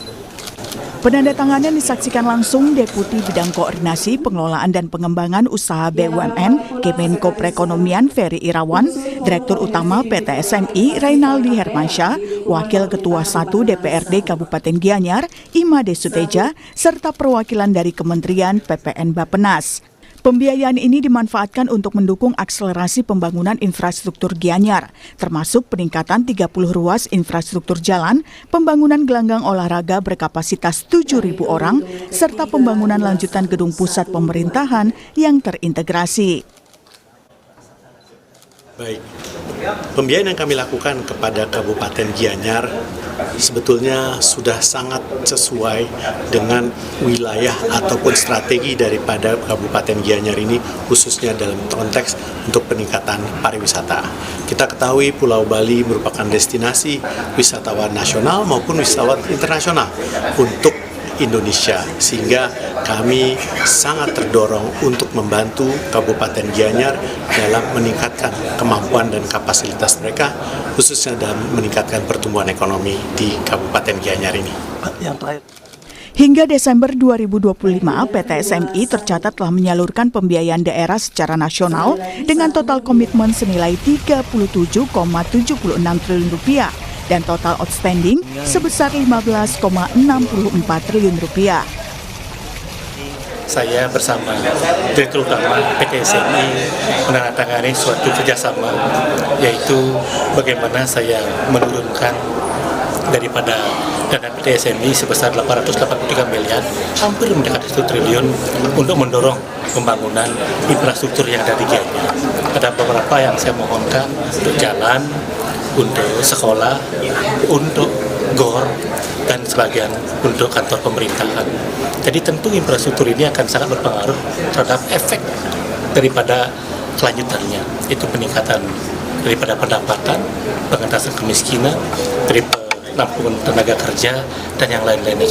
Kabupaten Gianyar ini sendiri sudah memperoleh pinjaman 3 kali.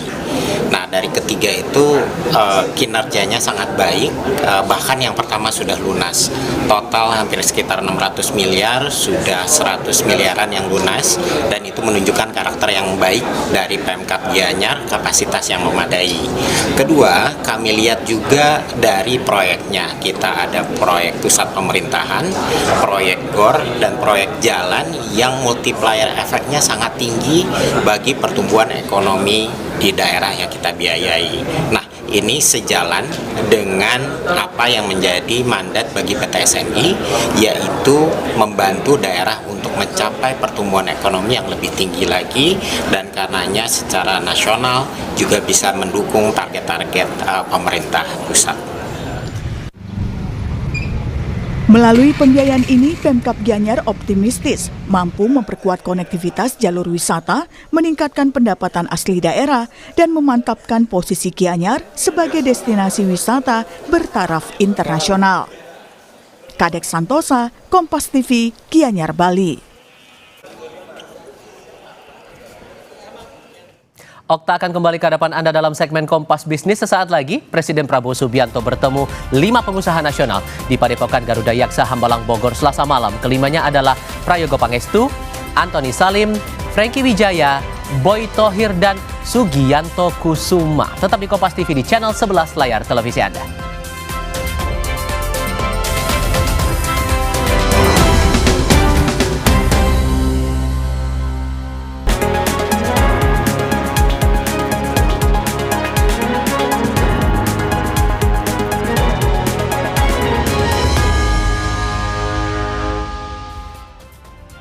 Anda menyaksikan Kompas Bisnis Saudara bersama saya Putri Oktaviani. Menteri Keuangan Purbaya Yudi Sadewa mengkritik Kementerian Kelautan dan Perikanan atau KKP yang belum mengoptimalkan alokasi anggaran pembelian kapal. Padahal pemerintah punya target menggenjot industri ikan nasional. Menkyu bilang menerima aduan dari pengusaha industri kapal dan galangan kapal dalam negeri yang sampai saat ini belum mendapatkan pemesanan dari KKP. Padahal tambahan anggaran yang diminta KKP ke Kementerian Keuangan sudah disetujui dan cair. Purbaya mengkritik KKP karena lebih memilih mengimpor kapal dari luar negeri ketimbang produk industri galangan kapal lokal. Purbaya juga siap memberi subsidi jika ada hambatan soal harga. Maju, demand domestik harus diamankan. Kalau saya lihat kondisi galangan kapal domestik, mungkin 1/10 ya, mungkin lebih sedikit lagi. Malah hanya harganya mahal, bahan bakunya mahal, dipajakin segala macam. Kan bisa datang ke saya kalau itu, saya nolin aja. Kalau perlu saya subsidi kalau emang. Lewat media sosial, Menteri Kelautan dan Perikanan Sakti Wahyu Trenggono merespon kritik Menkyu Purbaya. Yang terhormat Menteri Keuangan bahwa dana untuk pembangunan kapal tersebut bersumber pinjaman luar negeri dari pemerintah UK. Coba Anda tanya dulu deh sama anak buah Anda, benar nggak itu uang kapal sudah dikucurkan? Menteri KP justru meminta Menkyu Purbaya merecek.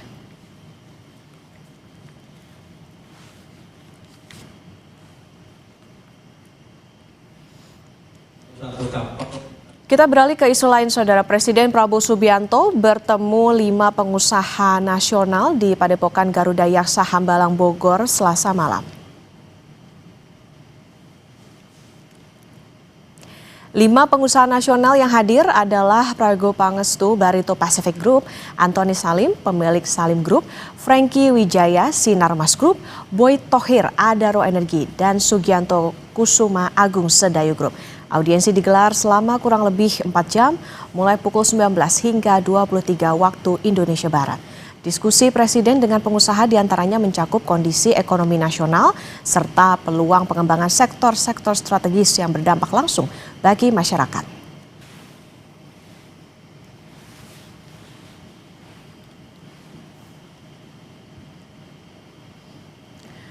Presiden meminta 5 konglomerat menciptakan lapangan pekerjaan. Saat ini jumlah sektor informal terus naik. Salah satunya ojol. Profesi sebagai pengemudi ojek daring atau ojol kini menjadi pekerjaan lumrah di masyarakat, bahkan menjadi sumber penghasilan utama keluarga. Tingginya permintaan masyarakat terhadap layanan ojek daring membuat jasa antar jemput penumpang maupun barang dengan menggunakan sepeda motor ini sangat dibutuhkan. Hasil survei daring pada 482 pengemudi ojek daring di 17 provinsi di Indonesia menunjukkan mayoritas responden atau 81,5% menjadikan profesi pengemudi ojek daring sebagai pekerjaan utama. Sedangkan 18,5% yang menjadikan profesi ini sebagai pekerjaan sampingan. Artinya profesi ini menjadi tumpuan hidup mayoritas pengemudi.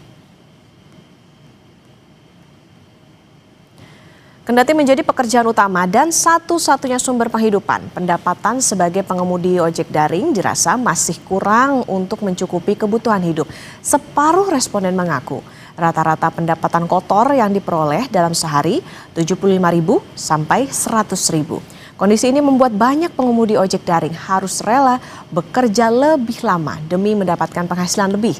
Hasil survei Litbang Kompas yang dilakukan pada 19 Januari hingga 2 Februari 2026 juga mendapati 6 dari 10 responden bekerja lebih dari 9 jam.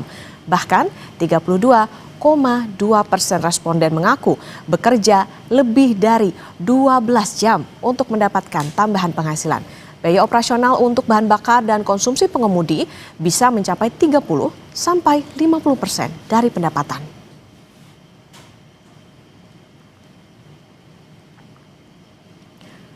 Sulitnya mendapat pekerjaan formal di Indonesia membuat ojek daring menjadi pekerjaan utama bagi kebanyakan pengemudi. Pendapatan yang mereka peroleh dalam sehari juga tidak tentu. Berikut suara pengemudi ojol yang kami telusuri. Awal-awal sih ini cuma sampingan, Kak. Tapi sekarang udah jadi pekerjaan tetap utama. Kalau alasan kenapa jadinya akhirnya dijadiin pekerjaan utama kalau boleh tahu, Pak? Sekarang dulu waktu ini jadi sampingan, pekerjaan utama saya kan jaga toko gitu. Sekarang udah nggak maju lagi tokonya. Sekarang udah fokus ke Gojek ini. Sekarang utama. Tahun berapa, Pak, pindah dari sampingan ke utama? Semenjak ya 2017-18 lah. Alasannya kenapa, Pak? Ya, sekarang cari kerjaan susah lah. Apalagi umur kita kan udah nggak memenuhi syarat lagi untuk cari kerja. Oh, jadi lebih mudah diterima ya? Iya. Kalau boleh tahu, Pak, penghasilannya berapa, Pak, Sehari untuk saat ini ya lumayan sih, bisa buat keluarga lah. Utama. Kayak dari 2023 tuh udah utama memang Ya. Alasannya kenapa, Bang, jadi ini pekerjaan utama? Ya udah, maksudnya udah apa ya? Udah patokan sih, Kak. Maksudnya udah nggak bisa kerja di mana-mana, ya kerja ojol aja gitu. Udah coba daftar kemana-mana tapi nggak keterima. Iya. Jadi akhirnya karena gampang daftar ke Ojol. Ya. Kalau boleh tahu berapa, Bang, sehari? Sehari paling bersihnya itu 150 kotor. Pengemudi ojek daring alias ojol awalnya menjadi pekerjaan sementara, namun saking terlalu panjangnya kini menjadi profesi utama. Kompas Bisnis telisik isu pekerjaan yang masuk kategori informal ini karena pendapatannya tak tetap. Sudah ada Deborah Laksmi Indraswari, peneliti Litbang Kompas. Selamat pagi Mbak Debi. Selamat pagi Mokta. Oke Mbak Debi, menarik nih, survei Litbang Kompas terbaru bilang lebih dari 80% pengemudi ojek daring atau catatannya 81,5 ya. Betul. Ini menjadikan pekerjaan ini sebagai profesi utama. Tapi sebetulnya gambarannya tren secara 3-5 tahun terakhir itu seperti apa sih Mbak Debi?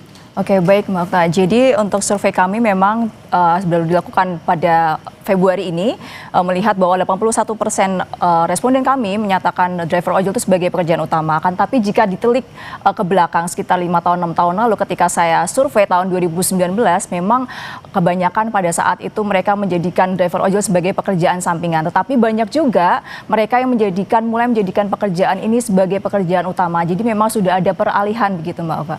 Oke, sudah ada peralihan. Kalau kita bicara soal ojol kan kayak gig ekonomi nih, artinya kan pekerja lepas gitu ya. Nah, kelompok dan usia ataupun pendidikan mana yang paling dominan jadikan ojol ini sebagai pekerjaan utama Mbak Debi catatannya? Baik, dari survei kami nih Mbak Okta, kami menemukan bahwa mayoritas itu berasal dari tingkat pendidikan SMA dan setingkatnya begitu. Kemudian untuk usia memang rata-rata di usia produktif dari 25 tahun sampai 39 tahun, tetapi ada juga mereka cukup banyak 47,5% itu berasal dari kelompok usia 40 sampai 54 tahun. Artinya memang cukup lanjut gitu. Oke, berarti ini dalam usia produktif ya kebanyakan. Betul. Oke, nah kalau itu kan tadi kalau SMA mayoritas Mbak, ada nggak yang pendidikan yang lainnya juga misalnya S1 gitu? Iya, memang kalau S1 dan S2 dari responden kami ada, tapi jumlahnya tidak begitu besar, hanya 15,1% untuk S1 dan 0,2% yang S2. Jadi memang ada tingkatan sarjana itu menjadikan driver ojol sebagai pekerjaan utama, tapi ada juga yang sampingan. Tapi memang mayoritas semuanya adalah pekerjaan utama. Oke, mayoritas adalah pekerjaan utama. Oke, Mbak Debi, mayoritas ini mereka kalau dari catatan atau dari hasil survei ini adalah mereka yang mantan pekerja formalkah atau mereka yang korban PHK atau justru lulusan baru tapi tidak melihat potensi cari kerja akhirnya beralih jadi ojol? Betul, kalau dari survei kami kebetulan tidak menanyakan soal hal itu secara detail, tetapi kalau dilihat dari tren ketika saya melakukan survei juga pada tahun 2019, memang rata-rata mereka berasal dari pekerjaan formal, banyak juga dari pekerjaan formal, kemudian ada badai PHK, ketika COVID gitu ya, yang mereka akhirnya tidak memiliki pekerjaan beralih ke driver ojol. Namun banyak juga mereka yang berasal dari pengangguran. Jadi memang ada beragam, tapi tidak menutup kemungkinan perubahan ini terjadi dari pekerja formal ke pekerja informal seperti driver ojol seperti itu. Oke, nah Mbak Debi, apakah pendapatan ojol sebagai pekerjaan utama itu rata-rata bisa dikatakan cukup untuk memenuhi kebutuhan hidup layak di kota besar atau seperti apa? Karena kalau dari Litbang Kompas itu kan memang mereka merasa masih belum cukup ya gitu untuk bisa memenuhi kebutuhan itu. Baik, Mbak. Kalau dari survei kami menemukan bahwa lebih dari 50% atau sekitar 75% itu menyatakan bahwa pendapatan sebagai driver ojol ini sangat kurang. Begitu, kurang mencukupi kebutuhan sehari-hari. Kenapa? Karena memang dari sisi pendapatan sehari-hari itu mereka harus mengeluarkan biaya operasional juga seperti bensin, makan, dan juga biaya servis yang cukup membebani para driver ojol ini gitu Mbak. Oke, berarti itu datanya ada berapa Mbak? Misalnya mereka harus mengeluarkan berapa persen dari pendapatan yang didapat 75 sampai 100 ribu per hari itu? Ya, jadi kalau dari pendapatan mayoritas 46,8% menyatakan mereka mendapatkan 75 ribu sampai 100 ribu setiap harinya itu kotor. Kan tetapi biaya operasionalnya juga cukup tinggi, 25 ribu sampai 50 ribu atau kalau dihitung-hitung sekitar 30 sampai 50%. Jadi memang cukup membebani para driver ojol gitu Mbak. Itu sudah dipotong dengan ini nggak? Misalnya ada program-program hemat atau misalnya yang lebih cepat dapat customer gitu? Ya betul, jadi memang ini belum dipotong, jadi memang ketika mereka menyatakan bahwa pendapatannya 75.000 sampai 100.000 itu kotor, bisa jadi karena ada potongan juga dari pihak aplikator dan juga ada program hemat dan juga beberapa program-program lainnya gitu seperti slot dan lain sebagainya juga cukup menguras pendapatan mereka sehari-hari gitu Mbak. Oke, siap. Dan saudara, nanti kami akan lanjutkan kembali usai jeda, tetap bersama kami di Kompas Bisnis.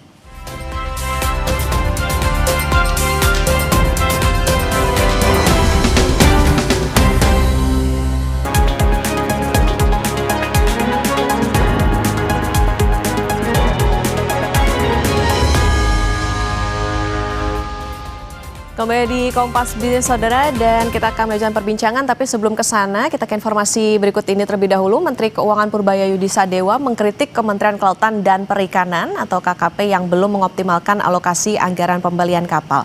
Padahal pemerintah punya target menggenjot industri ikan nasional. Menkyu bilang menerima aduan dari pengusaha industri kapal dan galangan kapal dalam negeri yang sampai saat ini belum mendapatkan pemesanan dari KKP. Padahal tambahan anggaran yang diminta KKP ke Kementerian Keuangan sudah disetujui dan cair. Purbaya mengkritik KKP karena lebih memilih mengimpor kapal dari luar negeri ketimbang produk industri galangan kapal lokal. Purbaya juga siap memberi subsidi jika ada hambatan soal harga. Ada 1.500 tadi harganya 1975 unit. Kita maju, demand domestik harus diamankan. Kalau saya lihat kondisi galangan kapal domestik, mungkin 1/100 ya, mungkin lebih sedikit lagi. Malahannya harganya mahal, bahan bakunya mahal, dipajakin segala macam. Kan saya datang ke saya, kalau itu saya nolin aja. Kalau perlu saya subsidi kalau emang. Lewat media sosial, Menteri Kelautan dan Perikanan Sakti Wahyu Trenggono merespon kritik Menkyu Purbaya. Yang terhormat Menteri Keuangan bahwa dana untuk pembangunan kapal tersebut bersumber dari pinjaman luar negeri dari pemerintah UK. Coba Anda tanya dulu deh sama anak buah Anda, benar nggak itu uang kapal sudah dikucurkan? Menteri KP justru meminta Menkyu Purbaya merecek.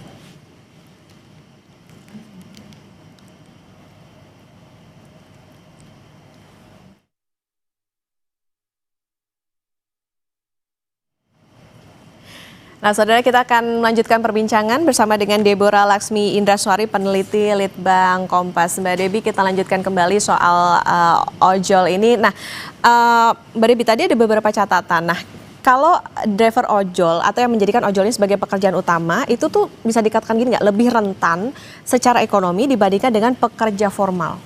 Kalau itu pasti Mbak, karena memang secara sistem kerja mereka ini kan sebuah kemitraan. Jadi driver ojol ini adalah mitra. Sementara kalau pekerja formal sudah ada undang-undangan jelas gitu ya dengan segala peraturan yang ada. Sementara mitra ini seharusnya relatif sama gitu kedudukannya antara pihak aplikator juga driver ojol. Tapi dalam kenyataannya memang para driver ojol ini merasa dengan status mitra ini mereka lebih dirugikan gitu. Karena ada beberapa hal yang justru membebani mereka. Seperti tadi misalnya dengan pendapatan tidak tetap, kemudian dengan jaminan sosial dan lain-lainnya, mereka merasa tidak ada perlindungan bagi para ojol ini. Oke, itu tadi juga sekaligus untuk apa ya, menyimpulkan 57,5 ya, yang bahwa mereka merasa aplikatornya tidak berpihak. Oke, Mbak Debi, kalau persepsi mereka soal ya kalau kita pekerja formal mungkin ada jaminan, asuransi dan sebagainya. Kalau mereka soal jaminan hari tua dan keamanan kerja itu seperti apa? Ada datanya kah? Ya baik, kalau untuk jaminan sosial dan juga hari tua sebenarnya mereka tidak memiliki ataupun tidak ada sama sekali ya karena statusnya sebagai mitra. Makanya kemarin mungkin tahun lalu pemerintah memberikan tahun ini gitu ya memberikan peraturan baru terkait dengan pemberian iuran diskon iuran jaminan sosial bagi para pekerja informal termasuk driver ojol. Tapi menurut survei kami, mereka merasa bahwa jaminan sosial ini belum cukup karena mereka sendiri untuk menghidupi kehidupan sehariannya masih berat. Jadi untuk membayar sendiri iuran jaminan sosial tersebut, jadi mereka merasa kurang untuk ikut sertaan untuk jaminan sosial ini, mereka kurang mau gitu untuk. Oke, ada jaminan sosial dan kalau kita ingat juga beberapa kali menjelang Lebaran juga ada permintaan untuk THR dan lain sebagainya. Nah, berarti gini, apakah para mitra ojol ini merasa dirinya itu sebagai itu tadi mitra atau justru pekerja buat perusahaan ojolnya itu? Kalau mereka sendiri, mereka menyadari bahwa mereka ini sebagai mitra, Mbak. Jadi mereka memang kebanyakan merasa lebih baik mitra saja, karena kalau pekerja formal ada banyak aturan terkait dengan jam kerja, kemudian fleksibilitas ataupun target-target kerja. Sementara kalau mitra mereka bisa menentukan sendiri. Kan tapi yang mereka soroti adalah bahwa status kemitraan ini dirasa lebih merugikan mereka karena ada beberapa hal yang ternyata membebani mereka dan tidak ada perlindungan seperti yang sudah saya katakan tadi gitu. Oke, nah ada nggak data soal ini Mbak Debi? Harapan mereka kepada pemerintah soal status kerja ojol nih sebetulnya seperti apa gitu? Karena itu tadi ada beberapa yang mereka minta asuransi, jaminan dan lain sebagainya. Tapi di satu sisi ya karena mereka mitra posisinya sama nih gitu dengan aplikator. Baik, untuk ke pemerintah sebenarnya mereka tidak menuntut banyak terkait dengan status kerja sebagai mitra tersebut. Akan tapi beberapa hal tadi seperti jaminan sosial, kemudian perlindungan kerja, kemudian ada besaran potongan yang kemudian mereka berharap untuk diturunkan, mereka sangat membutuhkan hal itu untuk diatur di dalam peraturan pemerintah yang baru. Tapi untuk status kerja memang kebanyakan dari mereka merasa bahwa status kerja mitra ini lebih baik karena dengan fleksibilitas dan lain sebagainya itu. Oke, balik lagi memang ya harus dipikirkan bagaimana tadi plus minusnya begitu ya Betul. untuk jadi mitra ojol. Nah, Mbak Debbie, apakah ada kecenderungan dukungan terhadap regulasi yang lebih kuat, misalnya itu tadi soal tarif ataupun juga komisi aplikasi, atau justru ada indikasi bahwa Undang-Undang Ciptaker ini nggak melindungi profesi sebagai mitra ojol itu? Baik. Kalau dari survei kami sebenarnya ada harapan nih Mbak kepada peraturan pemerintah yang baru yang rencananya juga sedang akan digodok gitu ya.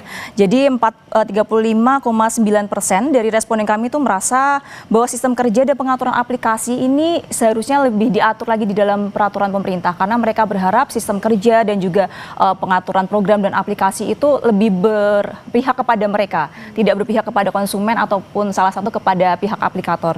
Kemudian yang kedua yang menjadi penting adalah 29,6% juga merasa bahwa potongan tarif layanan atau pembagian hasil itu harus lebih adil. Jadi itu perlu dimasukkan ke dalam peraturan pemerintah agar besaran potongan komisi ini lebih tidak memberatkan para driver ojol seperti itu. Oke, nah besaran potongan yang diharapkan oleh mitra ojol itu berapa Mbak Debbie? Ada nggak? Iya, jadi mayoritas menyuarakan bahwa mereka berharap besaran potongan komisi itu cukup 10%. Sementara saat ini kan 20% ya aturannya. Jadi 20% dari apa yang mereka dapatkan sehari-hari itu dirasa memberatkan sehingga mereka merasa bahwa ini harus dikurangi menjadi 10%. Gitu. Oke, berarti ini juga sekaligus menjelaskan bahwa tadi ya mayoritas merasa kurang adil antara aplikator dengan mereka sebagai mitra. Oke, Mbak Debbie, kalau dampak pekerjaan ojol terhadap kehidupan keluarga, kemudian jam kerja dan juga kesehatan itu seperti apa sih? Baik, karena tadi sudah disinggung gitu ya bahwa driver ojol ini menjadi pekerjaan utama, artinya bagi keluarga mereka sebenarnya ini menjadi jalan ataupun solusi bagi kehidupan mereka. Karena di satu sisi saat ini sedang mencari pekerjaan susah, tapi sebagai driver ojol dengan syarat dan kemudahan yang ada, mereka bisa menjadi driver ojol itu sudah cukup membantu mereka untuk memenuhi kebutuhan sehari-hari. Akan tapi perlu diingat kembali bahwa di sisi lain mereka berjuang juga di jalanan nih Mbak Okta. Mereka mayoritas bekerja lebih dari 9 jam, bahkan ada yang lebih dari 12 jam, kemudian dengan pendapatan yang seadanya dan juga masih ada potongan serta biaya operasional itu ternyata kurang cukup untuk memenuhi kebutuhan mereka. Artinya memang di satu sisi driver ojol ini menjadi profesi yang menyelamatkan mereka, tapi di sisi lain mereka juga harus bertahan dengan kerentanan dan juga ketidakpastian itu begitu. Oke, ada pekerjaan tapi ya balik lagi ada struggling masing-masing. Ini tentu harus jadi catatan bagi pemerintah ya soal keberadaan dari mitra ojol ini, bagaimana bisa adil baik untuk aplikator supaya bisa tetap dengan bisnis, tapi juga di satu sisi bisa menguntungkan dan juga bisa memberikan jaminan juga bagi pekerja ojol yang tadi dikatakan rentan. Terima kasih peneliti Litbang Kompas Mbak Deborah Laksmi Indraswari sudah bersama di Kompas Bisnis. Sehat selalu Mbak Debbie. Terima kasih Mbak Okta. Saudara, pemerintah mengguyur insentif Lebaran 2026 berupa diskon tarif angkutan umum dengan nilai total mencapai 911,16 miliar rupiah selama periode mudik dan libur Lebaran tahun 2026. Informasinya usai jeda.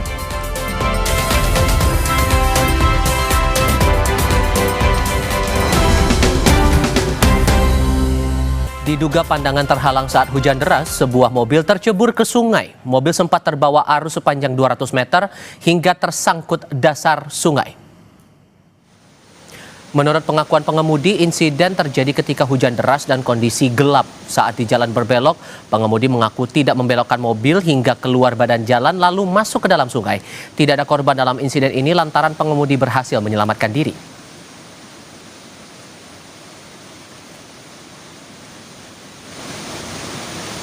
Karena hujan deras banget, gelap. Terus aku malah lurus ke sini.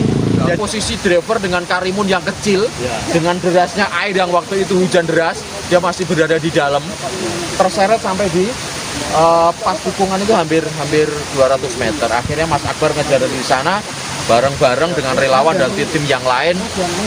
Alhamdulillah driver bisa kita evakuasi. Dan Anda yang akan mudik, tampaknya informasi satu ini jadi kabar bahagia buat Anda. Pemerintah mengguyur insentif Lebaran 2026 berupa potongan tarif angkutan dengan nilai total mencapai 911,16 miliar rupiah selama periode mudik dan libur Lebaran tahun ini. Total sebesar 911,16 miliar rupiah digunakan untuk diskon transportasi meliputi tiket kereta api, kapal laut, dan pesawat. Rincian dari diskon tarif itu berupa potongan 30% tiket kereta api dan angkutan laut, serta 17 hingga 18% potongan tiket pesawat ekonomi tujuan domestik. Khusus untuk di tempat ini, PT Kereta Api, itu untuk perjalanan periode tanggal 14 sampai dengan 29 Maret 2026 diberikan diskon tarif sebesar 30%. Sekali lagi 30% dari harga tiket, targetnya 1,2 juta penumpang. Kemudian angkutan laut PT Pelni untuk periode 11 Maret sampai dengan 5 April diskon tarif sebesar 30%. Angkutan udara untuk periode 14 sampai 29 Maret 2026 dengan diskon tarif antara 17-18% untuk kelas ekonomi dan perjalanan dalam negeri. Yang sudah booking cuti, siapkan beli tiketnya dari sekarang. Kami segera kembali, tetap di Kompas TV.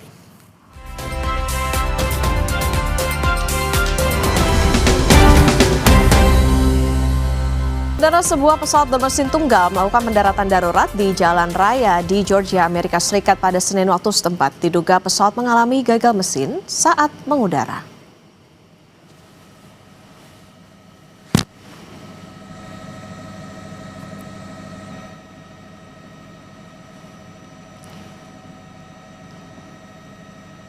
Inilah saudara gambar udara yang menunjukkan petugas pertolongan pertama di lokasi kejadian setelah sebuah pesawat menabrak kendaraan saat melakukan pendaratan darurat.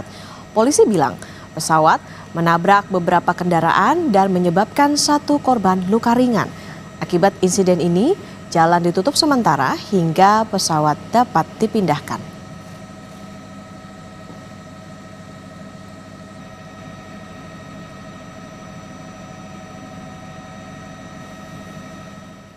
Berita lainnya, saudara, festival ski dan seluncur salju digelar di jantung kota Kazan, Rusia. Acara ini mempertemukan penggemar olahraga musim dingin dari seluruh negeri.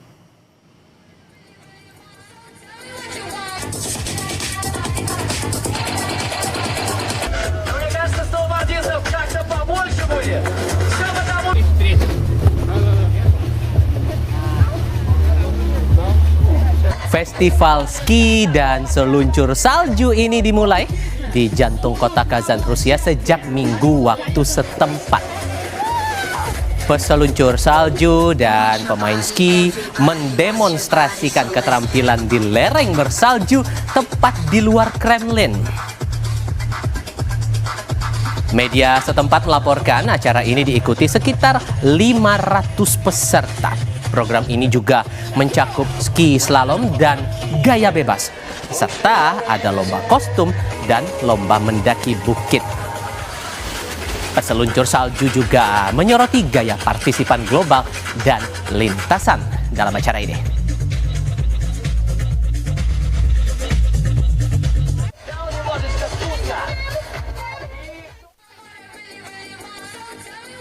Очень хорошая, очень подготовленная, все красиво, идеально. Даже когда ты спрыгиваешь, ничего лишнего, ты просто делаешь как учился.